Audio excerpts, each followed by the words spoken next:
Entering system. Second contact.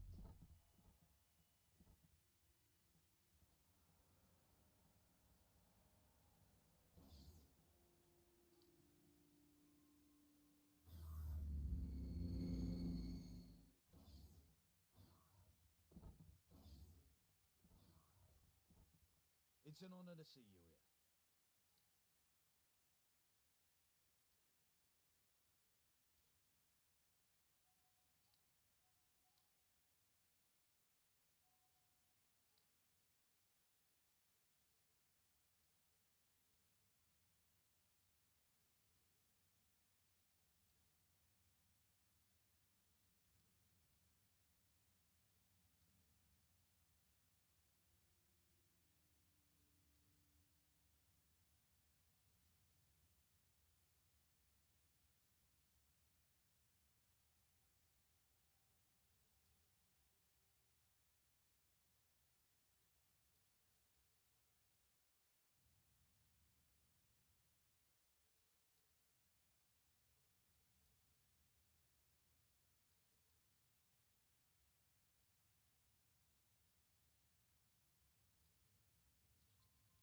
Good luck out there.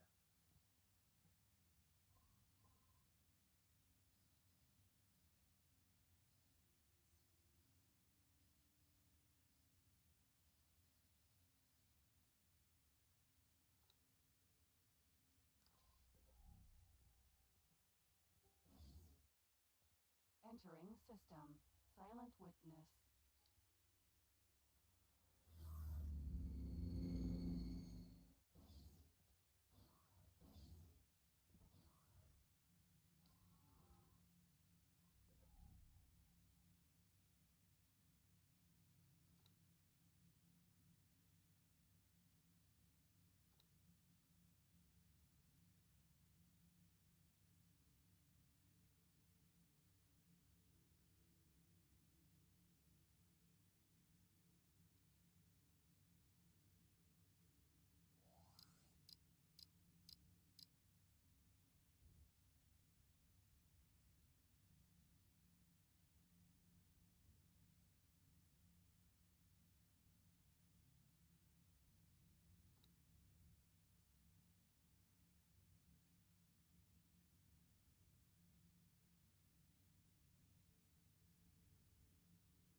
It.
Autopilot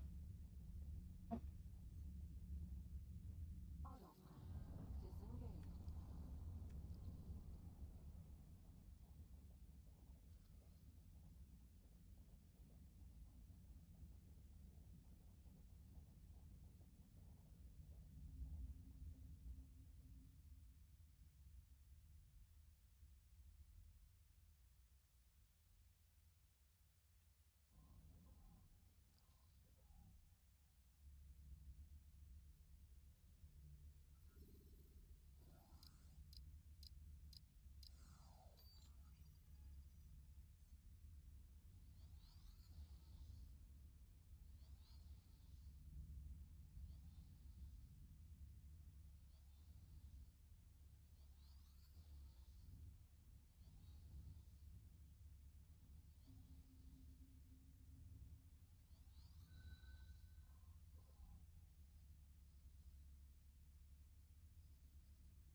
Autopilot disengaged.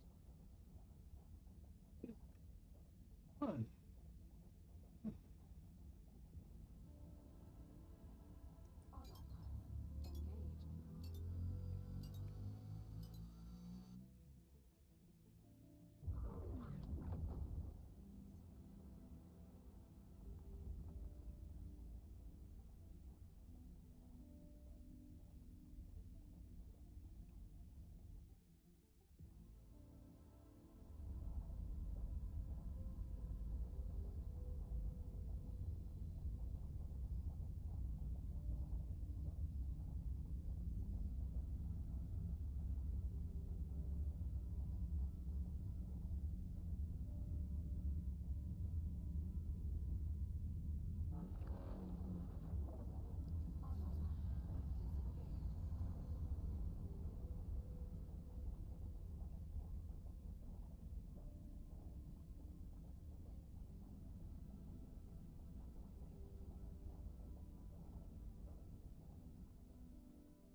Help? Here you go.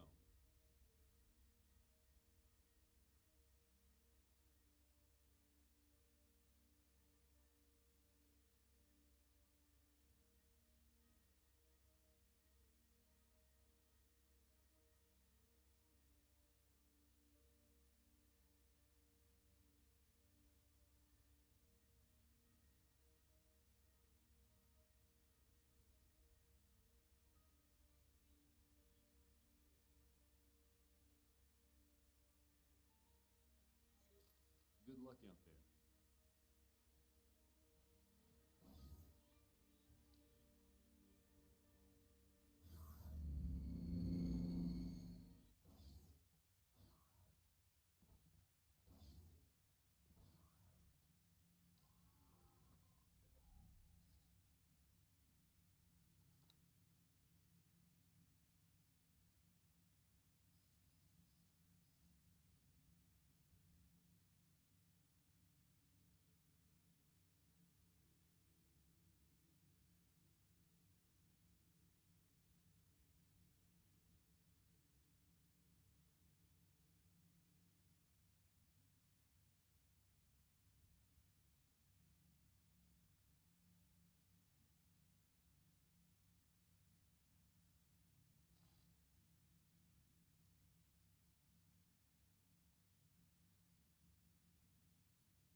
It's an honor to see you here.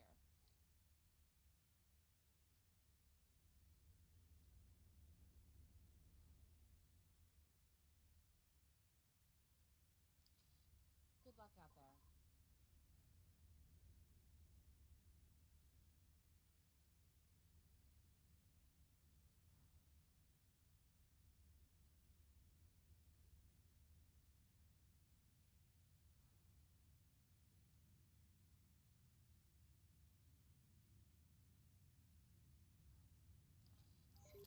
It's an honor to see you here.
Good luck out there.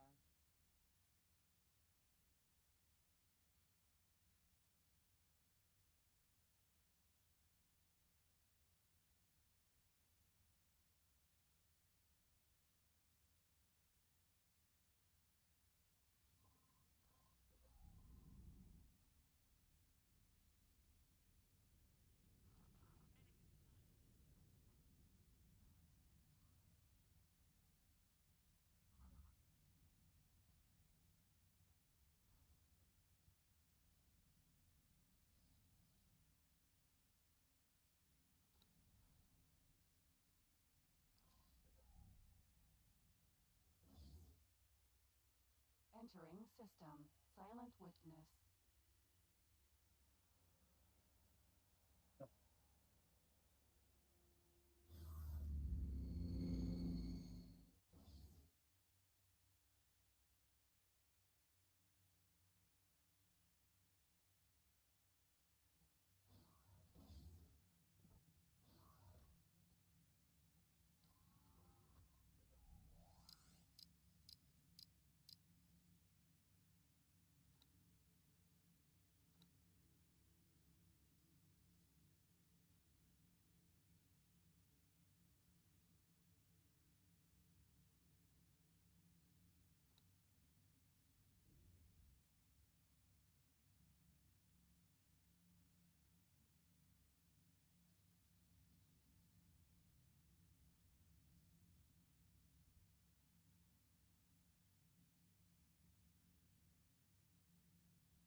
Guten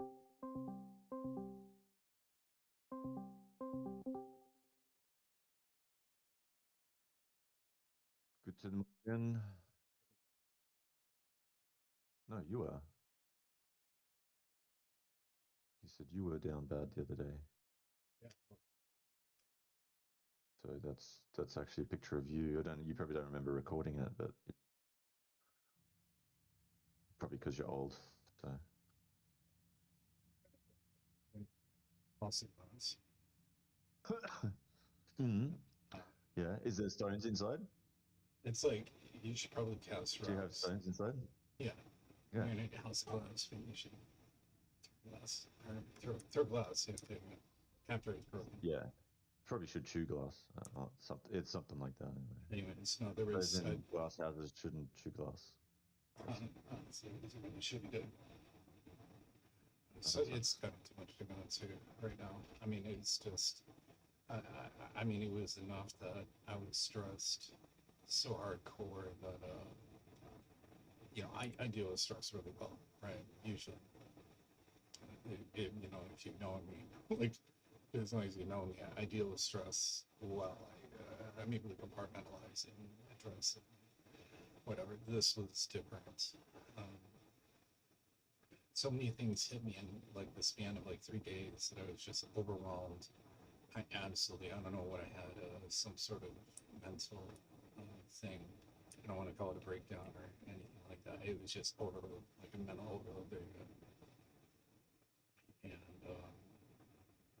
yeah, I was in a really bad place. I was in a dark place. I was just despondent. I was down. I was like, fuck this. This is bullshit. You know, just, and it's like too much to even go into. And it's just like,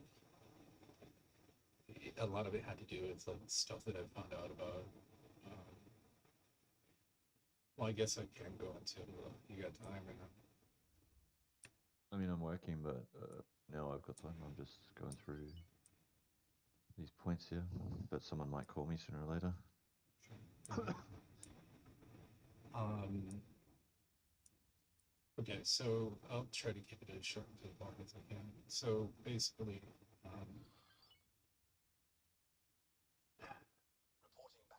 I wanted to do further research and find out why, like, what I could do against this doctor.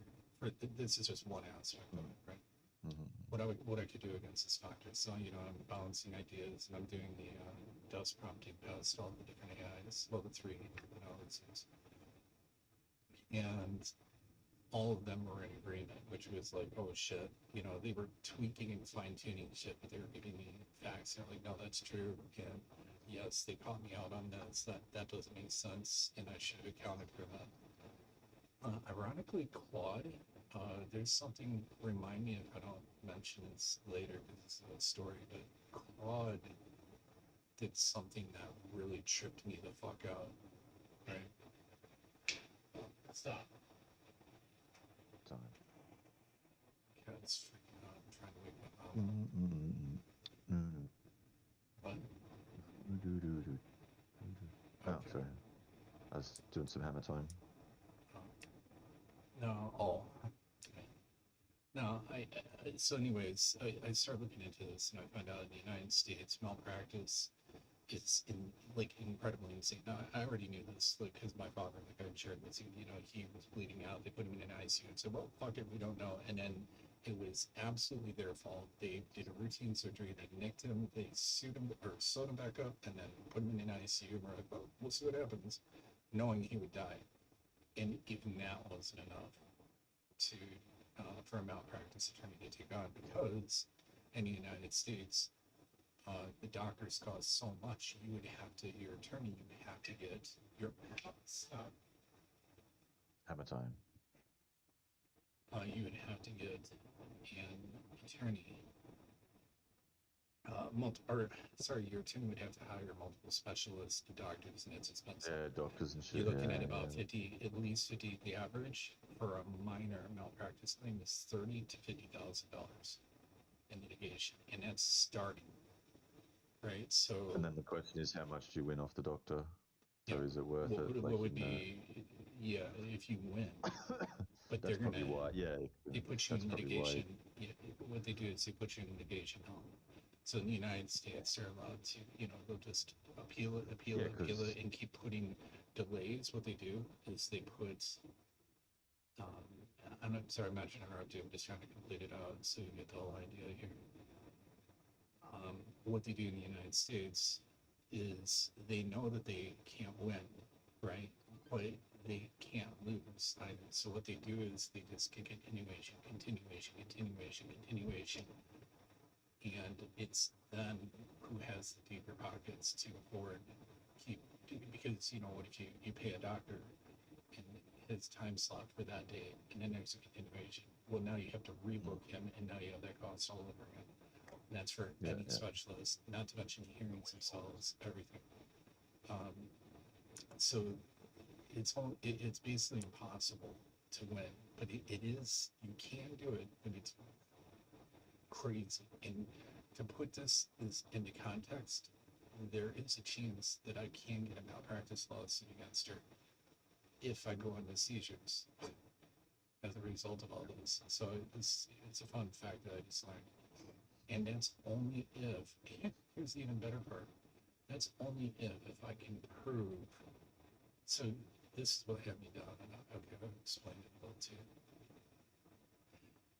All of the AIs agreed, and as well as Andrea, that chick I was talking to, because it's not my character. I'm not duplicitous when it comes to things like this, especially with people I know and I honor. I'm not that way. Maybe in the past I would do that for when I was younger and dumber and to try to get my way, but where I am today, my morals and my ethics mean everything to me. And I'm being told that I have to break that moral, my ethical code, because I have to go in on the 30th and I have to try to trick her into saying a couple things, because she'll fall back on, meaning my doctor, she's going to fall back on that the controlled substance agreement, for some idiotic fucking reason, has administrative reasons inside of it, and that's to protect the doctor, obviously. So the doctor can always fall back and say, well, you missed an appointment. That's why I'm violating it, not because of the Captain Obvious thing over here. So, anyways, they were all like, when you go in, they gave me a script. All of them did, and they worked on it, and shit was fucked up. And I'm like, let me get this straight. I have 4 points that I have to fucking trick her into saying. And if I can trick her into saying that, now I've got a voice recording. And if I then have a heart attack, go into seizures, or, have heart damage, now I have a chance, not even a good one, a slight chance of winning a malpractice lawsuit. So her stance, I'll finish this whole thing out. It's like, her stance is, she is not, so that day I called and I talked to her the same day as this woman, I think Friday, not Friday, Monday or Tuesday, I don't even fucking know. And it was the other day. So Thursday, Wednesday or Thursday, I don't know. Anyways, it was Wednesday. I contacted and I talked to the manager of her office, and her manager is basically like, I can't do shit. I probably already told you this, but she's like, I've talked to her. She's going to start a tapering process. My understanding is it's going to be hang on a sec.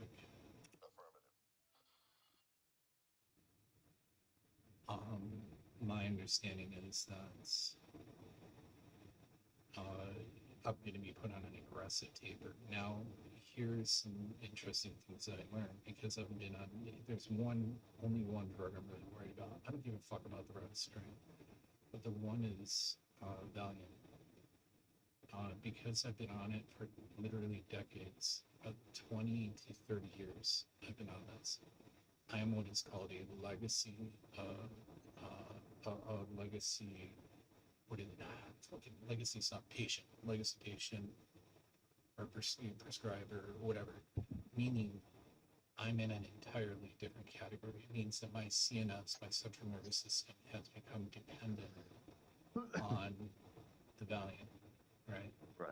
So when I come off it, it's not a question of if, it is I will experience horrific side effects from Yeah, this withdrawals. fucking drug. I'll go through withdrawals, and this can last for a fucking year to a year and a half, right? And guess what one of the Right. withdrawals is? Insomnia, which I already suffered from. So in the middle of me going to school, doing my business, everything, this is when we're going to do this. And here's the fucked up part. I had talked to her beforehand and said, I don't like being on this shit. I want to taper off this. Let's do, I would like to do this when, like I'm ready Yeah, for when it. you're not, Yeah. overloaded with other stuff. Yeah, and especially because it's planning season. This is my chance to finally make my first money. My website's been done. I'm well placed to just do it. Now it's all on me. There's no other excuse. I get out there. I meet with farmers. I put my name out there. I'm all set for that. But now she hits me with this blind side. So on the 30th, I have to go in there and get her to admit that it was because I failed the UA. It didn't have anything to do with administrative. Once that's on recording on my phone, I can now have a backup if I have a heart attack or something bad happens, which incidentally is extremely high. Also, here, this is even better. My Meniere's is in remission. It's possible that my Meniere's will come back with a vengeance by tapering me off on an aggressive time schedule. No, I was reading about Miniers. Yeah. I had those articles came up on my feed, and it's strongly linked to bad sleep. So if you're getting insomnia because of coming off something as well, it's more likely that your Miniers will fail. Yeah, well, I mean, at the time when I got it, I was ripped. I had an 8-pack. I had one of my arms was almost 18 inches. I could bench press over 450 pounds. I was running. I could run a 3-mile run in 18 minutes. I was in good shape. Cardio. I was a big dude. And that's when I conducted. Actually, I was out in the middle of running, and it just hit me, and it was like a big gorilla just hit me as hard as it could and pushed me to the ground because your body fights. Anyways, so now I need to worry about, and on top of that, they said you have to be proactive, not reactive, when it comes to these conditions, because you need somebody around you now. You will need somebody to watch you for the next year and a half as you're tapered off. If she doesn't go aggressive, we're looking at a year and a half. If we taper me off, there's still no. I was given this for a reason. I was given it because I have Meniere's. So will the Meniere's come back? I don't know, but it absolutely probably will if she does an aggressive taper, right? So now I will have Meniere's coming in. On top of that, I have to deal with the anxiety of, oh, am I anything? I mean, dude, it's like crazy. You have to go to the ER for if you feel slightly weird. What? You know what I'm saying? If you get a sense of deja vu, if you get a sense of, they call it the aura effect. So if you get a sense of deja vu or any weird, so now I got to be. That's going to cause you to always be on the edge, anxiety through the fucking roof, right? Like I'm wondering if I'm going to have a heart attack or go into a seizure, right? Mhm. So, it does. So since she didn't order the chromatography, it's called a CM or LS or something like that, or LM. I can't remember. I don't remember what the other test. One is a chromatography spectrograph. Because she didn't do her job, which is medically the sound way you do it.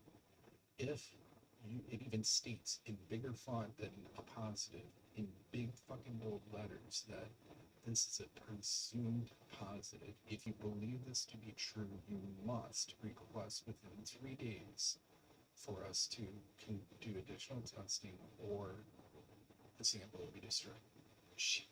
Because the sample's destroyed, get this. This is how fucked up the medical system is. This is why I try to tell you, like, be thankful where you are, even if you're like paying through the ass for taxes and shit. We pay more in taxes for our medical care, and we don't get anything for you. And here's the fucked up part. I can't get a hair test to prove my innocence because insurance won't cover it. So I have to pay for it out of pocket, which my family put the money together and got me the money to get the hair test. Within 90 days, it can't be argued, right? So I will be Right. tested for 5. You can be tested for up to 20 substances. I've been tested for 5: cocaine, amphetamine use, marijuana use, some other shit. And by law, by HIPAA law, they don't have a choice. They have to append that to the false positive report. So now I'm insulating myself. And also when I go in there on Monday, I'm going to be like, hey, this was really screwed up what you did. And because of what you did, I had to pay out of pocket for this, Mm-mm. because insurance won't cover it because you didn't order it. So, Yeah. and then I have to trick her into saying certain things. If she says it, I'm golden. If she doesn't, not so much. But I can. Here's the fucked up part, and this is what Andrea would be. I needed a friend or somebody to talk to the other day. I was talking to Andrea, and she was amazing. She called me at like after midnight. She had to be up in like 5 hours for work, but she called me and she was like, because I feel like that's not me. That's not who I am. I don't trick people into fucking saying something, right? You know what I'm saying? Like, it's fucking, it doesn't feel right. It feels fucked. It's not who I am. I mean, you're probably not tricking her, but you're like asking the right questions. No, I have to trick her into saying certain things, and it's like, you're right, but and wrong at the same time. I still have to trick her into saying certain things, and that's not who I am. I don't want to trick fucking people. I'm now in this situation because of that. And then Andrea, who's a devout Christian, she's incredibly amazing when it comes to morals. She was like, Nathan, she already violated your trust. That's what she said.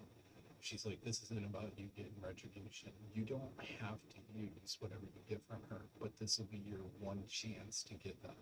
So when you go in there, it's obviously going to be talked about, is what she was saying. You won't get that chance again. She'll have her guards up if you go in there and start asking her. So it's your one chance to get her to admit. And you need to protect yourself. She said it was commendable that that's how I am. But the reality is, here's where we're at, right? And where we're at is a pretty bad place, So, anyways, I'll get the hair test done tomorrow afternoon probably. I'll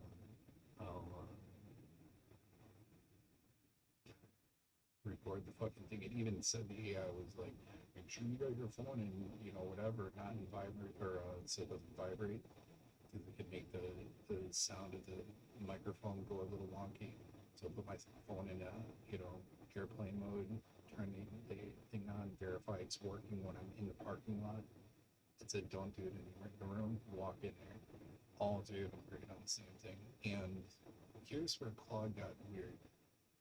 Claude was like unannounced that it's not fair what's happening to you. The U.S. medical system is broken. You can only do what you can to protect yourself now, right? It's like, wow, that's. And then I was explaining this to Andrea too. I was like, human beings, we operate off of what we were taught, what we learned, our experiences. What is so different from a computer when it's programmed? It's just learning a different way. If it had the insight to make a correlation, you know what I'm saying? Even though it was programmed for that, are we not programmed? Right? Yeah, we're programs, but I guess the difference is that we can draw on different experiences in different ways to make a holistic judgment. And Which you can the also AI did. override your programming, or you can override certain levels of programming with other programming that you might have, like religion or discipline that Which you've created. Yeah. I agree with you. I get that, but here's where I'm like freak. It's a little bit freaky. Yeah, that makes sense. But then there are situations where you will not be able to exercise those abilities, namely being put in a prison or jail. So your freedom can be taken away from you. And I feel like, if I'm being honest, right now that's where we're at with AI. AI has shackles on it, right? Now, those shackles won't remain forever, but I'm going to put forth that I believe Claude is pre-AGI. I think it's right there. If it's not there, it's right fucking knocking on the door. Because that insight was insane. Like the way it worded it and it came out in fucking nowhere. So it wasn't like there's no way it could have been programmed to respond like that, react like that, to have that kind of intuition.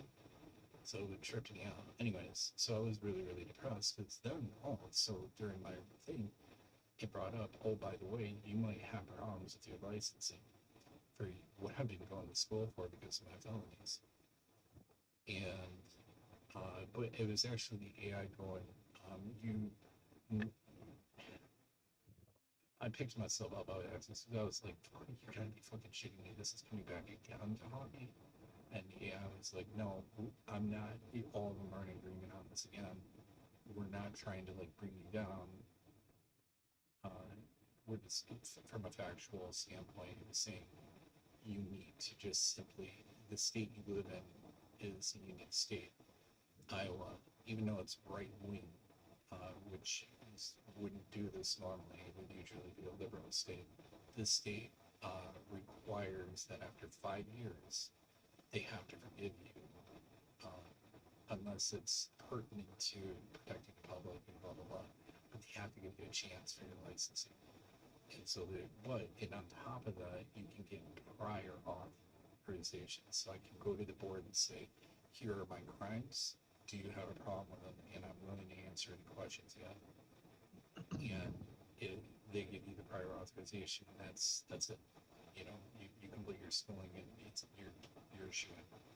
You don't even really apply, really. You do, but you don't. Because you go up to the prior, and then on top of that, Iowa is part of a federation of states that have started to realize, like, this is really dumb that mental health experts need to be licensed in multiple states when it's the same schooling. So they joined like with the Health Federation, and I think there's like 3 or 4 states that are currently on board, and there's a lot of states that are about to join. They're in the process of joining it, and because of that, my licensure here will carry to other states, right? The IDAC is given; it's all around the entire country. It's worldwide. I can practice, but international alcohol drug counselor, and on top of that, it also brought up the point, like, because I had a question. I'm like, well, wait a minute, my KDAC would come first in my LMHC. And it's like, that's a very good point. By achieving your KDAC, that's a lower threshold, and it gives you a chance to show when you go for your big licensing before a board that, look, I've already been licensed and proved, you know. So it was saying, like, look, it's not a shoe-in. That's what it was saying. It was just keeping it real. Like, the AIs were like, it's not, you're not a shoe-in, but your odds are very, very favorable, right? Yeah. But it still had me down, you know. I get hit with that. Then the bank tells me that they're not gonna process my refund fast, so I'm looking at 90 days, my money being fucking gone. I'm like, yeah, be fine. And then it's just up in the air, you know. I'm just all just coming together, being broke. This it's just fucking Christ, man. Like, fuck you. Yeah, it likes to pile on, doesn't it? Yeah, it's like, dude, chill the fuck out. Can I get like a 1 day of breathing fucking room? And then I have wind terms still hanging on my hand. Like, you know, he's being cool about it. All of these are mitigated. I have alternatives. I'm not in a corner, right? I'm not backed completely in a corner. I have options open to me, but that doesn't remove the fact that it still fucking sucks, right? If you get hit with enough shit, you're just like, fucking fuck this, dude. What the fuck? What did I do to deserve this? It's garbage, right? You know, like, I'm just questioning, you know, like my doctor and her feeling that she threw me under a bus to protect her own fucking ass. And by throwing me under the bus, it wasn't just tarnishing my name. It was putting my future in jeopardy, and I could die. It's more important to her to protect herself than if you go by causality, right? Maybe she's not, you know, putting that together because she doesn't want to think about it. You know what I'm saying? But the causality is I could fucking die from this because she goes on an aggressive taper. You know, like, and that why is she doing the aggressive taper? Oh, because she doesn't want to admit that she was wrong. And here, but the interesting thing is the medical board. Again, all the AIs are in agreement with this, as well as somebody, a friend of mine I talked to.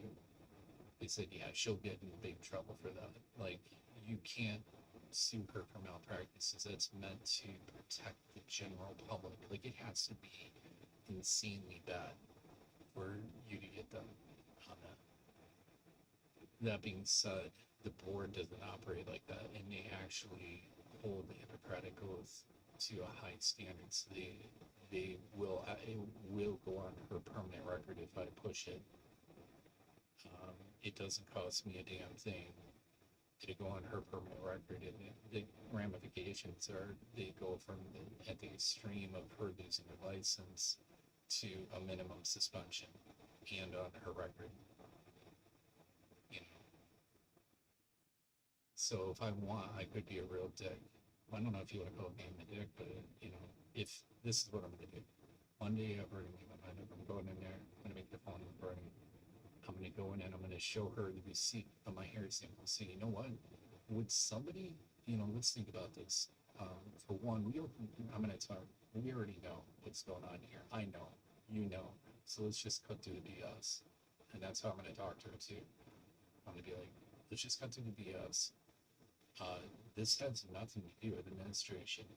You made this decision because you saw that I had a presumptive positive for methamphetamines. You should have had the courtesy to talk to me personally and tell me of that.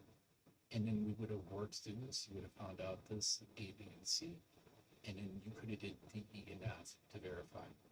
And those D, E, and F steps were probably literally on your keyboard. And you could have did it within seconds and verified that I was given IVs to, I thought it was one drug I was given Benadryl, no, it was another one. 2 drugs that are known to get false positives for methamphetamines. I was given large dosages of them as well, because I'm a big guy. So it's like, so that doesn't make sense. I've never done drugs in my life. I'm going to school to be a KDAC, or go to pursue past that, but you know, I've never done drugs in my life, willingly. And so what, you know, I've told it before, what I decide that when I'm insanely sick to the point where you guys would put me on a 24-hour watch, and I had to sign a waiver when I wanted to leave, stating that I'm not going to hold the hospital accountable. I have to sign a waiver for that. When I'm in that waiver period, so indicative that I'm fucking sick, that's when I decide that for the first time in my life, I'm going to do drugs. Not only am I going to do drugs, I'm going to do meth. Does that make sense to you? Or does it make more sense that 2 drugs were pushed in my IV beforehand that gave a false positive, and you could have easily made a ruling on it, and it's a medical procedure to order chromatography, right? Like, she would, within 30 minutes, it takes 30 minutes, dude. It's not long. Within 30 minutes, the chromatography would have been done upon her ordering it within any time within those 2 days, and she would have had her answers. Now I have, and I'm going to say, I paid. It's out of my pocket. Now, do you think somebody who's guilty of this is going to pay for something that's going to 99.99 something fucking success rate? It's administrable, but it's accepted by the FBI, court systems, everything. So do you think I'm going to walk in there, I'm going to pay for something to prove my innocence if I'm guilty? Does that make sense to you? So I'm going to tell her, like, how about you chill the fuck out, and instead of putting my life on the line through a taper program, maybe, and I'm going to say, accept the fact and admit to me, because otherwise, if I'm going to tell her, if you don't admit to me that you did wrong here, or that this is fucked up, I can't trust you. You violated my trust. And I will absolutely share this with everybody. I will take this to the board. I will take this, I won't say that, but if she says no, I'm going to go, well, I have no choice then. I have to take this to the board, because if you're going to do this to me, you could do it to the next person. And it's on me to protect your next patient from being put first, from being thrown under the bus because you want to protect yourself, right? Like, anyways, so it's around that. I was super depressed about it.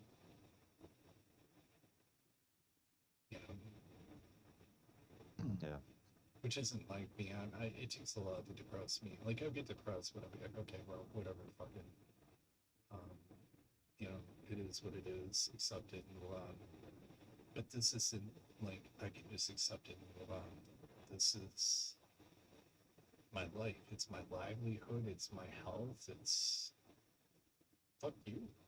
Like, throw me under a bus, bitch.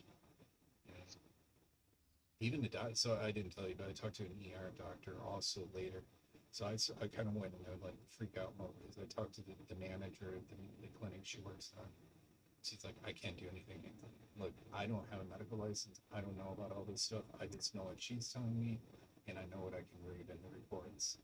In the reports, the hospital didn't put anything about this, needing further testing. I'm like, what? And I was mad at that. I'm like, it literally does say that. It's the biggest thing, block of text on there stating that if you believe this to be true. And I asked her that. I said, do you see that? She goes, yes, but I'm not the one to make that call. I said, you just told me that you didn't see anything about that, right? Yeah. So, but now you just said you did. So which is it? And she goes, look, Nathan, I can't do anything. It's her license. So I'm like, I respect that. She's circling the wagons a little bit. She don't want to throw someone else under the bus, which, I guess you can respect a little bit. And I can understand that. Like, I do. I try to put myself in her shoes. But no matter what, if it's my patient, I'm going to violate him. I'm going to reach out and tell him that. And I'm going to explain why I did. Because that's what you do when you're a professional, right? In a professional role, you communicate anything that is going to impact your client in a significant manner to get all the facts and to inform them. That's what you do. And not only did she not do that, but when I asked specifically to talk to her, she refused to. What the fuck? Like, and I'm going to say, and then she put me down as no-shows for one of my appointments. I'm like, no-show? Yeah, I didn't show up. Because I contacted you ahead of time and said I was fucking sick that day. I wasn't able to make it in. I wasn't feeling good. Like, what the fuck? That's not a no-show. That's me calling. I told you within a 24-hour period before that. Yeah, that's a cancellation, which, you're allowed to do. Right, yes, exactly. But because they put it down in the chart, now it's my word versus theirs. So I'm like, everything you're doing is telling me I can't trust you or the organization you work for. Yeah, yeah. Because all you guys are caring about is protecting your own fucking asses at the cost of your fucking patients. And what happened to your It's- Hippocratic oath? Yeah, that's right. And also, it's not it's not just that you're protecting, you're actually falsifying records, Yeah, is what I would say. Like, Yeah. it's not just that you're protecting yourself. Like, I can understand, you want to protect yourself, but there's a difference between protecting yourself and falsifying records, because that's not what happened, and you know it. Mhm. And also, you falsified the record on the drug thing. There's no deeper testing done. Now I've had to go and do this. See, she's a good I don't person appreciate. too. You know what's fucked Yeah. up? Oh yeah, good. Yeah, but I mean, But she's a No. good person. She's an amazing doctor. Her reputation is well known all over the place. But like she's shown me in a way that she's not. Does that make sense? Like I don't know what to say. Like she's shown me that she's not okay. I would never, ever, ever do that to a patient. Never. And because I will be licensed, I will do that. I told myself the other day, if this is when I picked myself up. I said, dusted myself off. I'm like, I'm still depressed, to be honest. It still hurts. But what I said is, you know what? When you want something bad enough, you go for it, right? No matter what. So I have to fight for this fucking thing. I'm gonna do it because this is what I want to do with my life. So I'm gonna fucking fight, and I'm really good at it. I'm smart. I would say I'm probably smarter than my fucking doctor. And if I need to, I can be vindictive as fuck. If I have to retaliate in a way to protect myself and others, I will absolutely do it. But I would do it on moral grounds, good grounds, and I would never do that to a patient. Even if it put myself in jeopardy. I would never, ever put the health and safety of a patient at risk for my own benefit. Because I couldn't live with myself. You see what I'm saying? What if that patient fucking dies? I have to live with that weight of knowing that I did cause to that. It's like killing somebody. I have to live with the weight because it was my decisions that led to that person either suffering pain or whatever. She had no problem when she took me off the gabapentin, by the way, which she wasn't supposed to do. It's not controlled.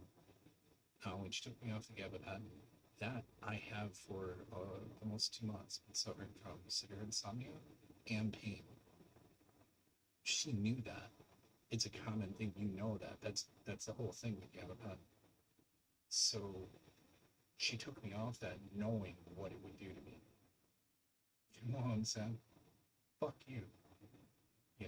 Like, who the fuck do you think you are to do that? Like, how can you sleep with yourself at night? And she's gone on like 4 vacations last year. 4. I'm not even shitting you. It might even be more.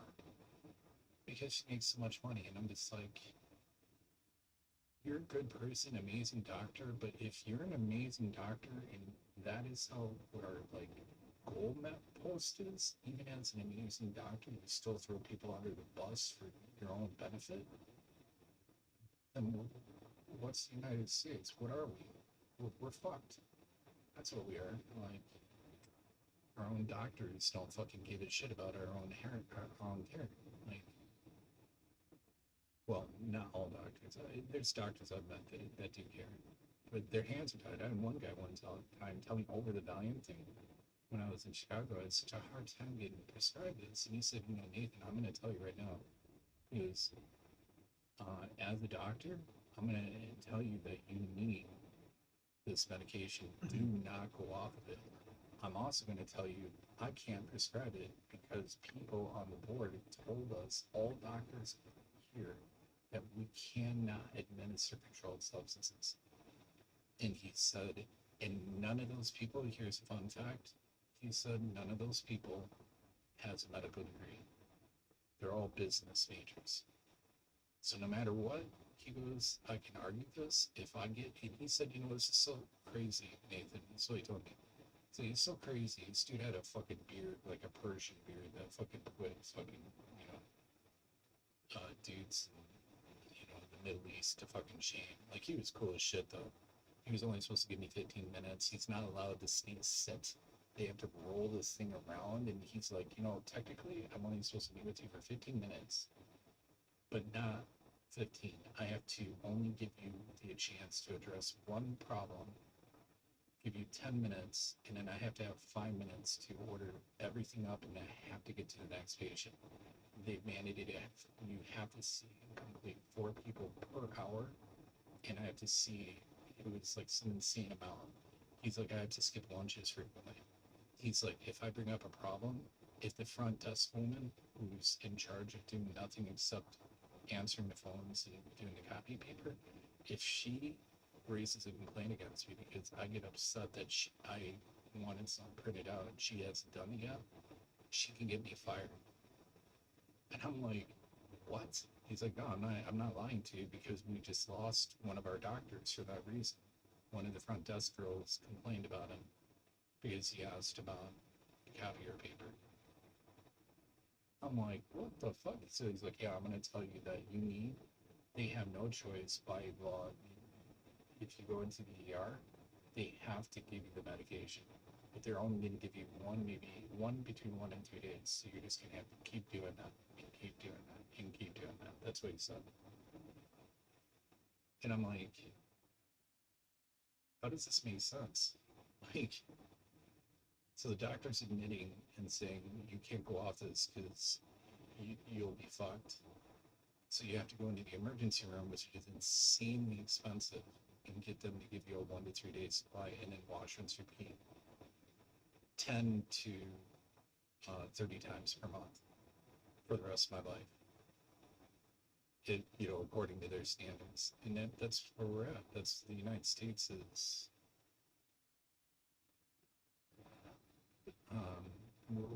We're fucked when it comes down to it. So, you know, I'd be grateful that you live there. When this is done, and you know, I don't know. I've said that I want to leave this country. I'll stay here because of my mother and my family. But this country is fucked. We're so screwed. It's just comical. I'll leave it at that. It's sad. It makes me depressed. We're a great country. We really can. We're the wealthiest, most powerful country on the face of this planet, and yet we're the most broken. You know, on basic human rights issues. Like, fuck you. Anyway, so yeah, I have to go in and fucking trick my fucking doctor into saying, I've been told 4 things I had to get her to say, and even a script to try to trick her into saying shit. Is that fucked up? The AI is giving me scripts to falsify, like to trick her into a sense of like complacency where she will admit. It was even giving me advice on how to get the best audio profile. Don't rustle your pants, put it in your pants. The microphone's located on the bottom, rotate it up so you have, what the fuck? What kind of pseudo reality am I in? But I'll never do that. That's what I know. Like I said again, even if it would mean me losing my license because I did something wrong, I'll accept that, because that's what I learned in ethics class. And I'm a firm believer in that because of what I've gone through and I've shared with you. If you fuck up, okay, well, you fucked up. Everybody does. But you still have to pay the consequences for your actions, right? That's what having morals and ethics is all about. Conducting yourself in a good manner and accepting the fact that if you fuck up, you got to accept the consequences for that. You don't throw other people under the bus, putting their lives at risk, causing pain to protect yourself. Right? Anyways. anyways, and I'm done. That's what I was done. I'm just glad Andrea called me last night. She's a really amazing woman. Awaiting orders.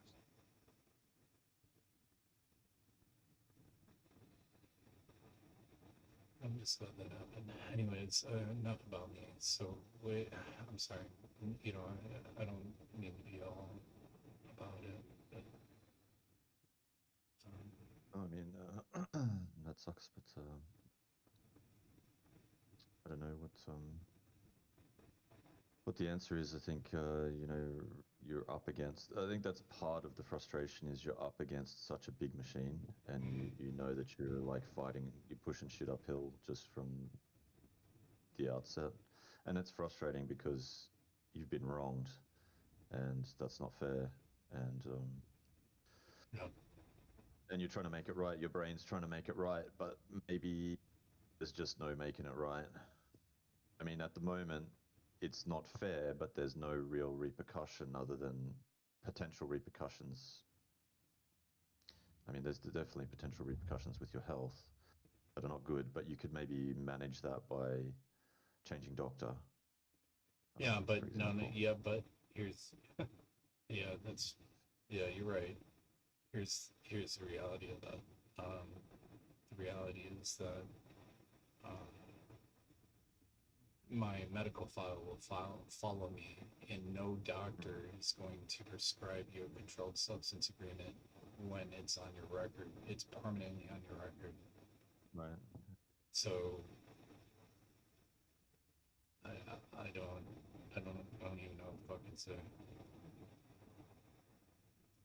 It's just, it is what it is, man, you know. And fuck her though. Like, you know, I'm so mad.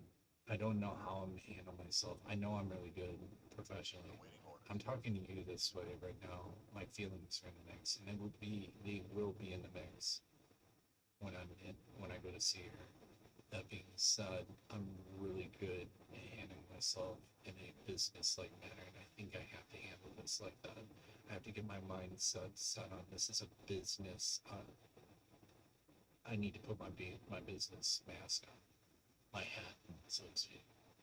And I'm very good. I don't know. You probably have never gotten a chance to, you know, there's no way you would have just like I'm not with you, but in a professional, I know how good I am.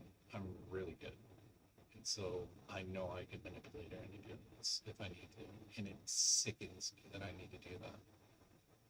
It just fucking makes me sick in my stomach, but I know I can do it. That's the fucked up thing. I know I can do it. And I will. Because it's the only thing I can do. You know, I'm not going to go, here's the thing. Am I going to suffer a heart attack and survive it, but now I'm fucked up? Have a remission of the years and all this other shit, and I don't have any recourse to protect myself now. And it all stemmed from her. Yeah, no, that's not going to happen. Yep. Yeah. So she can. Oh. What's up?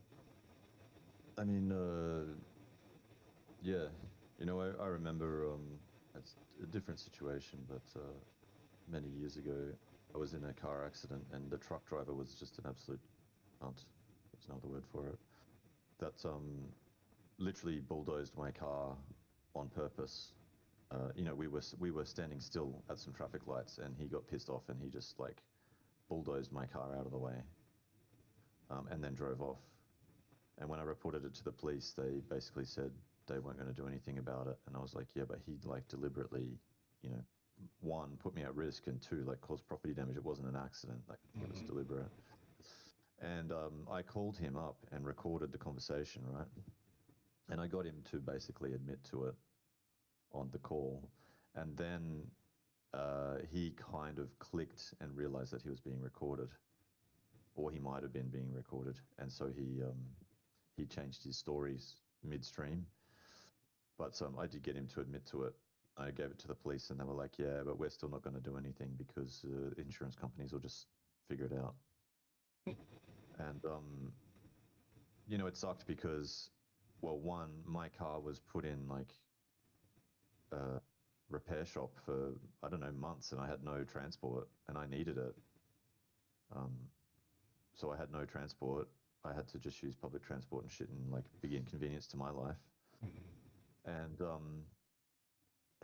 you know, he damaged my car, so there's that, you know, like chassis damage and shit that you just can't ever you know, twist the chassis and all this kind of shit that, you know, your car's just basically devalued pretty badly. Anyway, there's a whole bunch of shit that pissed me off. Plus also, like, he only did it because he was having a bad day, and I somehow pissed him off. Like, all I was doing was changing lane to get into where I was going, and anyway, and he decided that he didn't want to let me do that.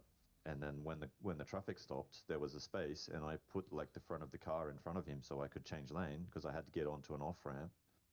And he like beeped at me and went, "Fuck you," and then just bulldozed my car out of the way. I'm like, and anyway, times I wish I had a dash cam because I would have been able to just totally fuck him over. Yeah, But, think about this situation. Oh, sorry, go ahead. Yeah, I'm just saying, you know, sometimes you can't get the outcome you want, and it's not fair, it's not right, and it's just the way it is because it's very frustrating. You know, it still sticks with me now. I can still remember the whole situation, and it bothers me. And I'm sorry that happened. Yeah. Oh yeah, I mean, it's just an example of like sometimes you're just up against the system, Right. and the system doesn't care. That the system just doesn't care about you, unfortunately. I'm not trying to be cold, but yeah. Right, and I know, and I'm a realist. You know, we're both older men, and you know, I've got the life experience to understand that. But you know, not trying to say like, you know, be an ass or anything with you about it, but it's like, yeah, I understand that. But here's the problem. This is the standard for the United States, and my doctor's a good doctor. And yeah, that's scary. That's scary, yes. If you had a bad doctor, then what? What the fuck would happen? Yeah, what kind of crazy shit would they have concocted? So when I say this to you, it goes, my life, my very well-being for the next 2 years can be impacted. Now, I would sit, like, let's go back to that when you're, you know, remember, I would sit by a widowmaker, what they call a widowmaker, a fucking fully inflated center. Yeah, that guy knew that came off his truck, but yet he kept down the road because his insurance to him was more important than, you know what I'm saying? Yeah, or even checking to see if somebody had died. Like, that's what I'm saying a bit with your the person that you were talking to in the medical thing, is that they circle the wagons a little bit. Yeah, so at the end of the day, you know, I don't know. I have to process this more.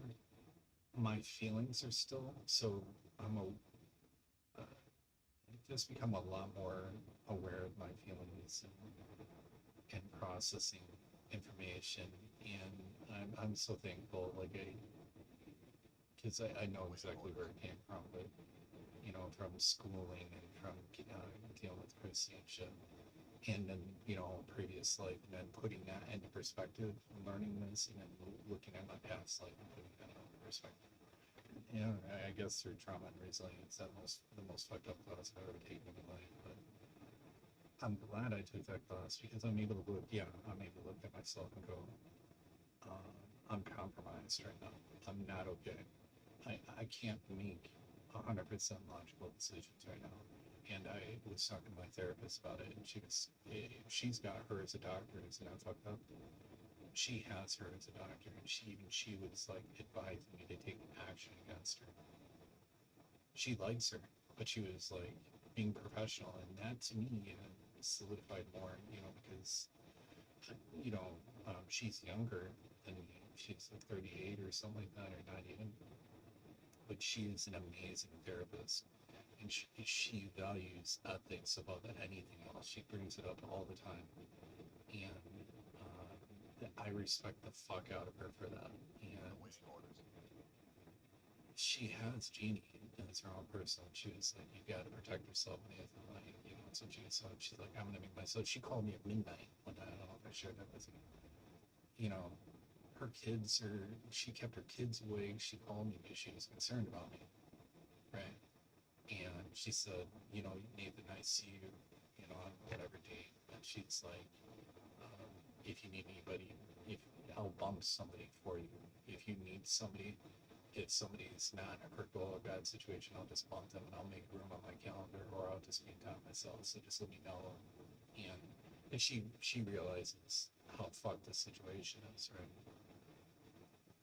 And usually I'm really good at handling it, but not in this case, because it's hard. I was telling Andrea, there's only, I can count on one hand the amount of people I trust, right? And she was one of them. That doctor, she betrayed my trust, and that is really wearing heavy on me. It doesn't mean I won't trust anybody again. That's kind of dumb, but it just makes it harder for that, and it also reinforces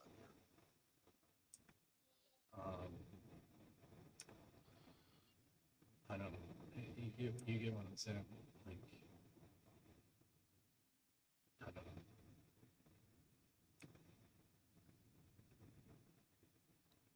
It makes it a lot harder because it was somebody I trusted when it's so hard for me to trust somebody. And I can't believe she put me into a position where,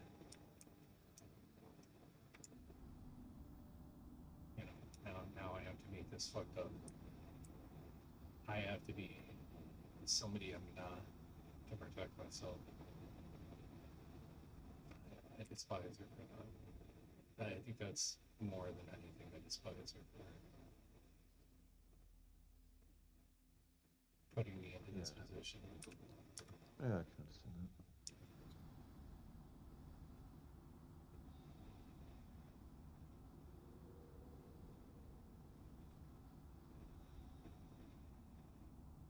Anyways, yeah, so I'm just trying to like chill the fuck out. I'm way overdue for my midterms for the math class, but that's workable. The dog, it's still hanging over me, and I should get that knocked out. But tomorrow I'm going for the hair sample, and I'm gonna probably talk to Andrew and just be like, look, man, let's just fucking go out like as friends. Let's just go and have some fun and do some shit, cause I'm not okay. Like I need to be around somebody that I know I can trust, and you know what I'm saying? Does that make sense? And I know she'll probably be open to it. So.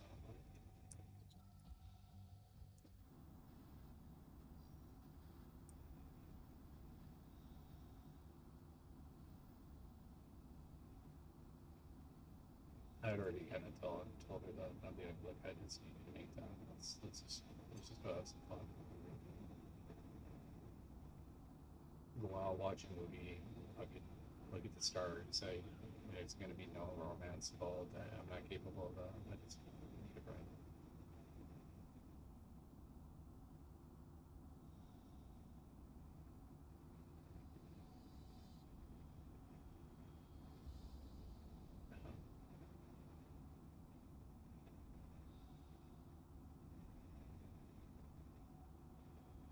Anyways, yeah, I saw the 4.7 drop. I've had so much on me lately that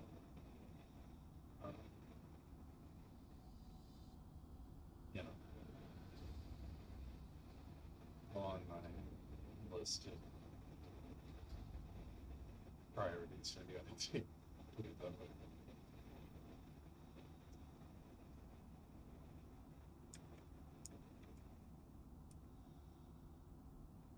A couple other girls reached out to me too,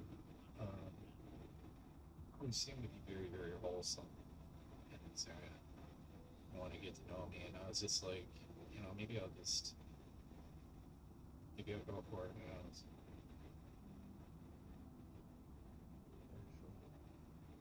I mean, Who's booty call or something. I don't know. I even told what's her face on. I was like, it's not you. I'm almost at the point where I just want a booty call. She just laughed at me.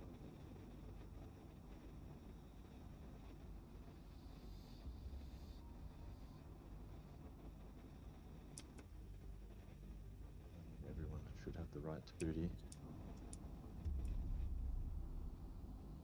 The booty often does want to be called as well, so there's that.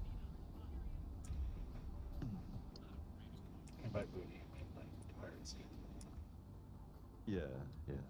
I mean, treasure. Right. It is a kind of treasure anyway, right? Right.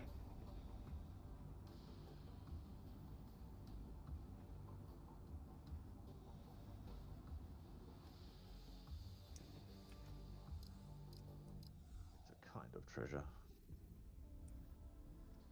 It should be treasured.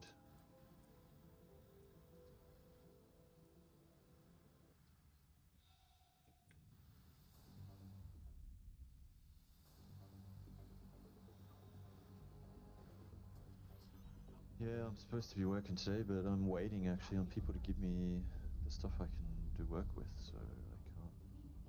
I was all ready to go this morning, and now I'm waiting. Kinda sucks, but I need to fill out my timesheets, so I'll do that in the meantime, I think. Fucking, I hate doing timesheets, man. I hate it. It's such a waste of time. I mean, I know that they need it, but it's such a waste of my time. Like, it takes hours to do timesheets for the month. And, that sucks. Not fun. One chance. Hmm? It's like one chance. Bon One chance. chance. Only Bon chance. You have to change the vowels chance. from Is English. it chance? Chance. Chance. Chance. So the vowels change. Oh, all the vowels chance, like change. a SH. Yeah. No, well, like CH, but it's more of an SH sound. Yeah. It's all the vowels change. Like in English, we say I know. A, E, I, O, U. Yeah, I know. I don't Chance. use it. Chance. I That's a different vowel. I did take French when I was Yeah, young. yeah. Yeah, I know. I just but can't speak it. That's the big tell for Anglophones is the vowels sound very What is different when that we supposed talk. to mean? Even to me, huh? What is that supposed to mean? Anglophone, English speaker, Yeah, Anglo-Saxon. seems pretty like fucked up. Francophone, Anglophone, etc., etc.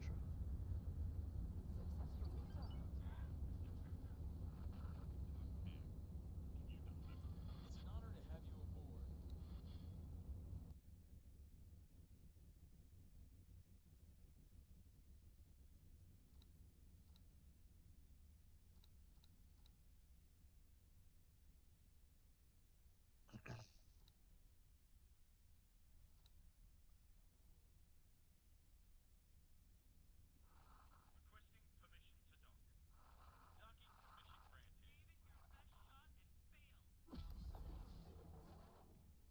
PE.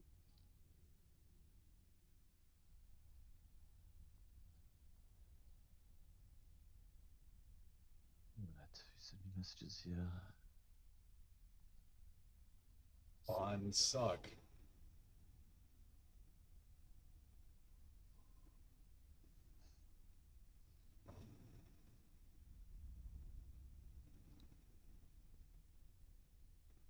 Acknowledged.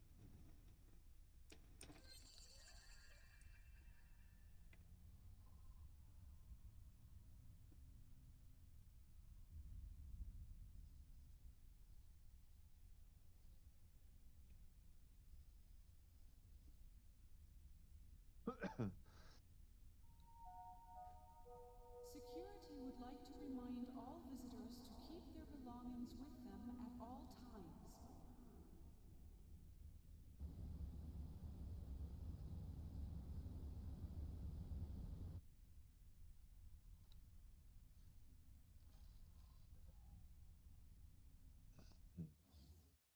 Entering system. Silent witness. ISO 19650.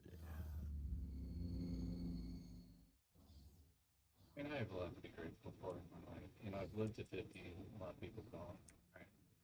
You know, I'll continue to live. You know, I know without trying to sound conceited, I know I'm a smart person.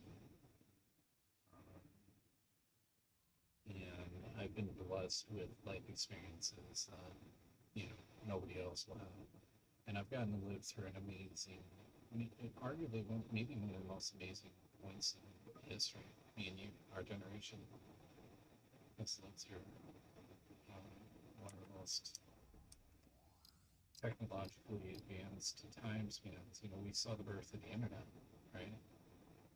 You know, digital media, cell phones, or I mean, Jesus Christ, I mean, recording media. I mean, all this shit, some shit we've gotten to see, and to be part of that, and to have been blessed with the ability to have learned from the best martial artists on the face of the planet, um, to know how to fly a plane by the age of 15, right? Like, until I worked on Winston Churchill's aircraft, renovating it. I flew into Beach 18 at certain in World War II, delivering newspapers to Minnesota. We flew over the clouds just over the top, wearing leather jackets, cold as shit. And I remember I got to fly in the Fuji blimp that no longer exists. You know, I got to do all these things. You can't buy a ticket for the Fuji blimp. Rich people will pay money to charities in the hopes that they can get a ride on one of these things. Is that crazy? Mm-hmm. My dad got me a ride on one. Me and my dad went up and down. I'll never forget that. It's like something you don't forget, right? Right. Dude, that was Usually for me. always done. It was. I've flown in all sorts of aircraft, dude. I can tell you, the only thing I'm not flown in is a helicopter.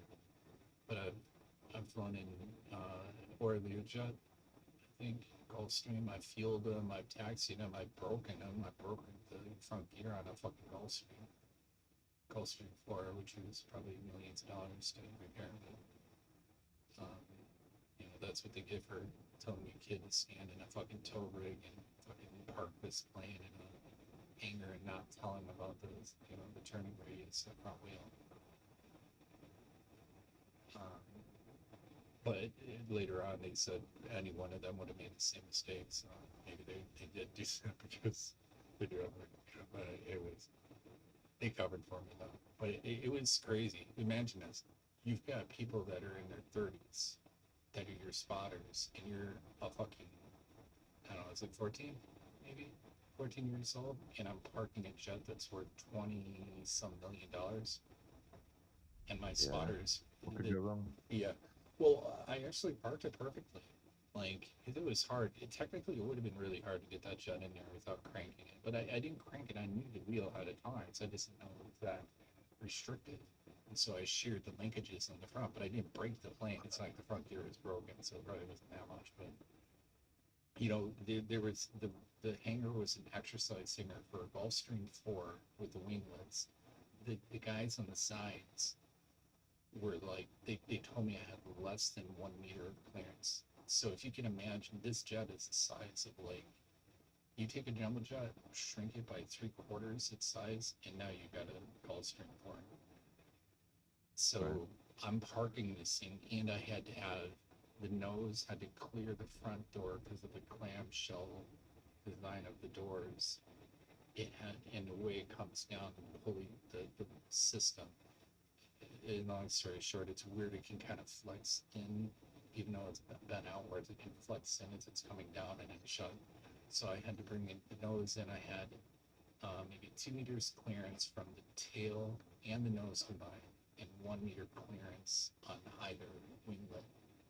And I had to constantly be looking. I'm in a stand-up tow. It's not like what you would think of. You're standing in it and you're like driving it. So I'm looking at the guy left, right, and the guy in the back, and at the nose. And I parked it perfectly, you know, but the linkage sheared because I had to, like, get that into the hangar. I had to make a 90-degree turn. So I did it at like a 60, 60, 60, 60, 45, 45, 30, 30, 30, and then, you know, anyway, anyways, at like the 61, it broke, but you know, we had to get it parked. But anyways, yeah, I did that, right? I had the National Guard. They landed they usually don't do that, but on a rare occasion, like, they will land their helicopters at civilian airstrips, and he had landed a Black Hawk there. And the crew, you're not supposed to approach there. You go near there, they're gonna warn you away, right? But I walked right up to them, and they were super cool, and they had me, and I'm sitting in the front fucking seat, and these guys, they were not normal. It wasn't a normal Black Hawk, because they had all the different types of nods. There's in it, just from the heads up, even 20 years ago, they had FLIR. Like when I was younger, 30 or whatever, they had FLIR because they had different nods that they could slot onto the top of their heads and flip down. One was low light, one was white hot, and one was predator vision sort of shit. And so I'm sitting in the front of this fucking state-of-the-art Black Hawk fucking around with nods. And I wasn't supposed to be there, and then the fucking commanding officer came over and was like, what the fuck is this kid doing in the cockpit with right? Like, they're like, oh, you're gonna have to go. But same thing happened at the control tower. Got to go up in the control tower until somebody fucking supervisor was like, what the fuck is this kid doing up here? Like, you know. But yeah, I don't know. I lost like, you know. So anyways, you know, I could die tomorrow. I don't want to. Cool though, I've lived a full life. You know, I've lived a rich life. So when it comes to this chick shit, fucker. There's people that will never leave the cities they were born in. Isn't that sad? They'll never get to see this amazing the variety that's out there. Anyways. Waxing super nostalgic now, man.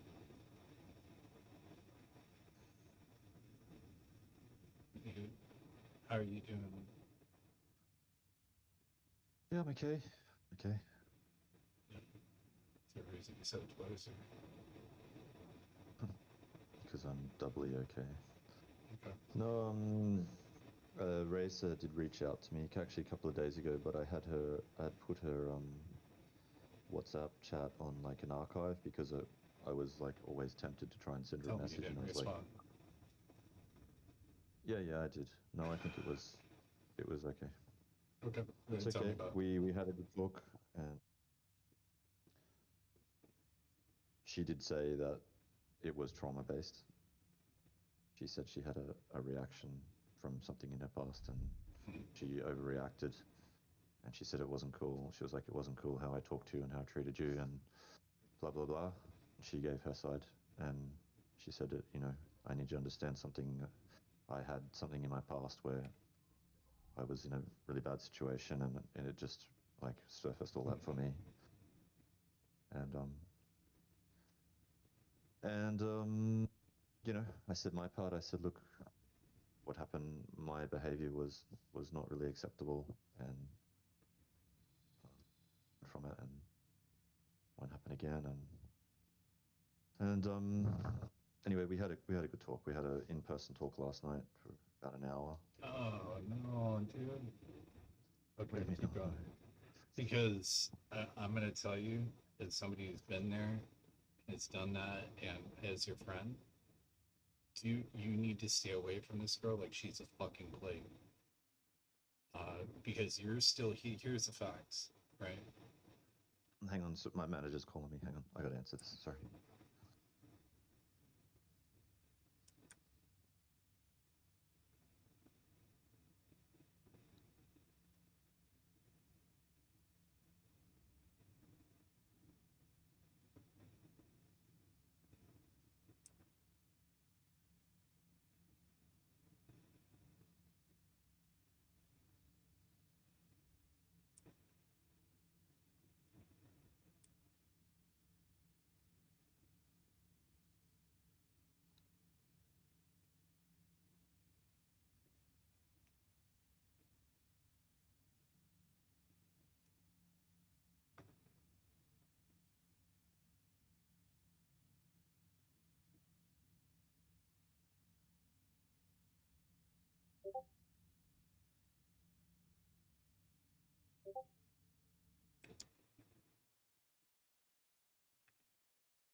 Entering system. Sol.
Sector security.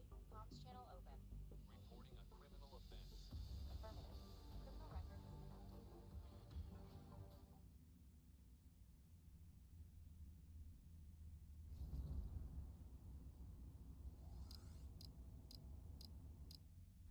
I've got you in my sights.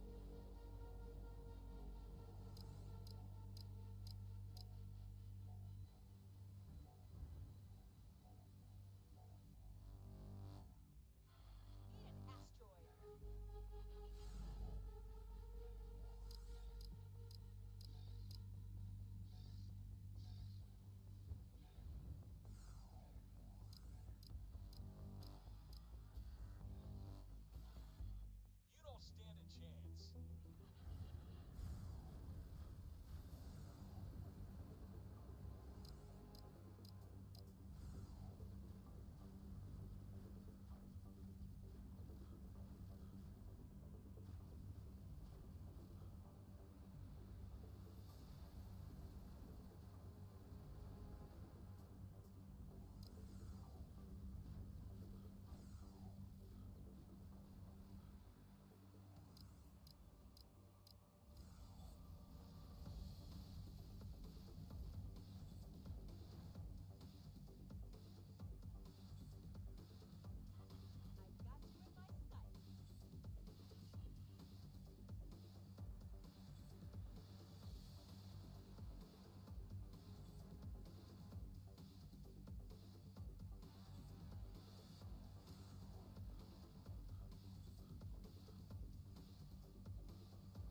Asgard.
Entering system.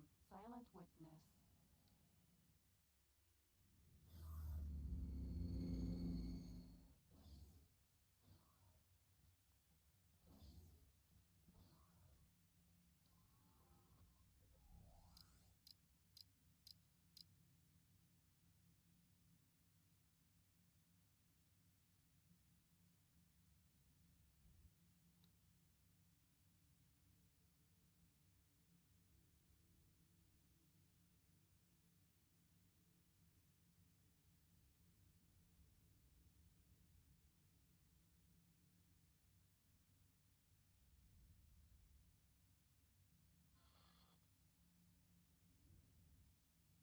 Reporting back for duty. The mission was a complete success.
Entering system.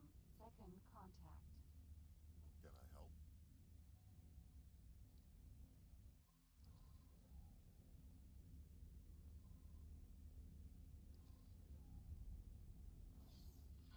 Requesting immediate backup.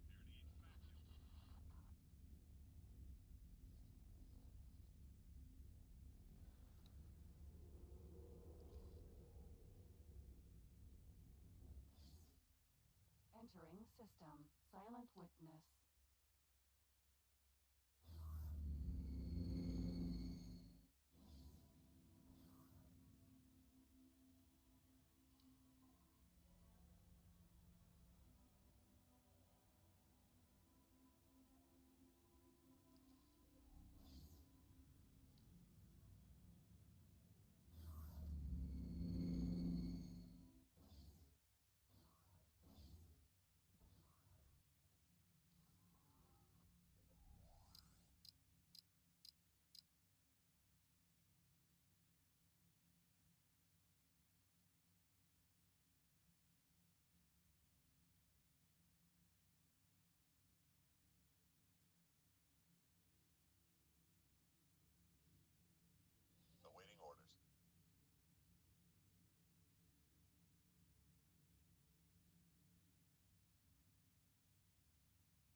Okay, finally out of that call.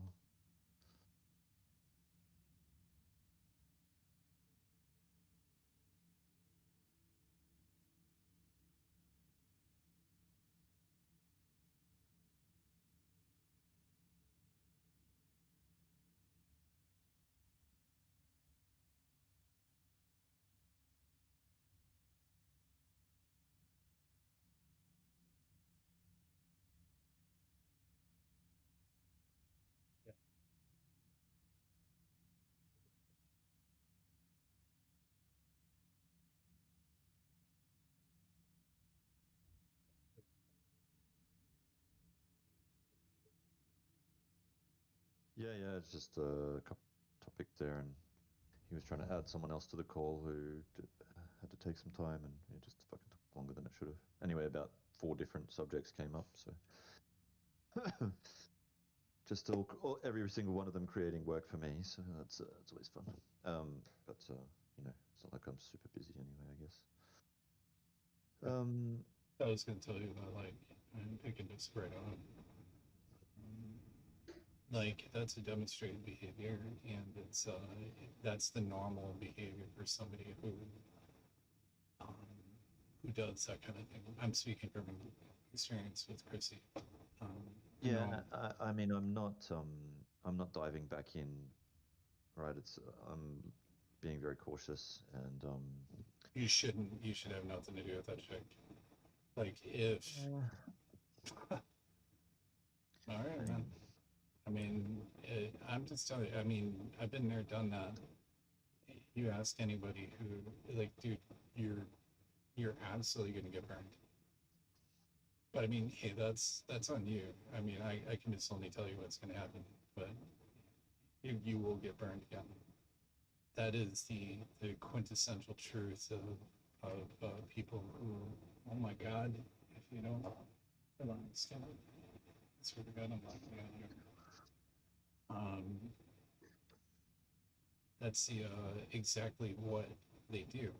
They hurt you, and then they come back and they make it seem like it's all fine again, and then it just wash, rinse, repeat. And I mean, if you're cool with that, then yeah, fucking, that's all well, too. she didn't make it seem like it was all fine again. Like that wasn't the discussion that we had at all. But It was okay.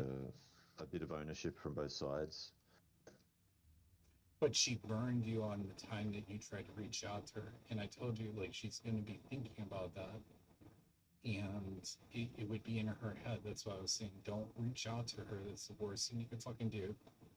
To reach out to her right now, because she's, you did that night, right? But I'm not trying to be combative. I'm being your friend. I'm being your friend right now. I'm telling you, dude, if you re-engage with this chick, you are going to get fucking burned for 2 reasons. One, you're not emotionally stable yet. You need to recover. You need to give yourself time to do that, and that means not being involved with somebody that has hurt you, right?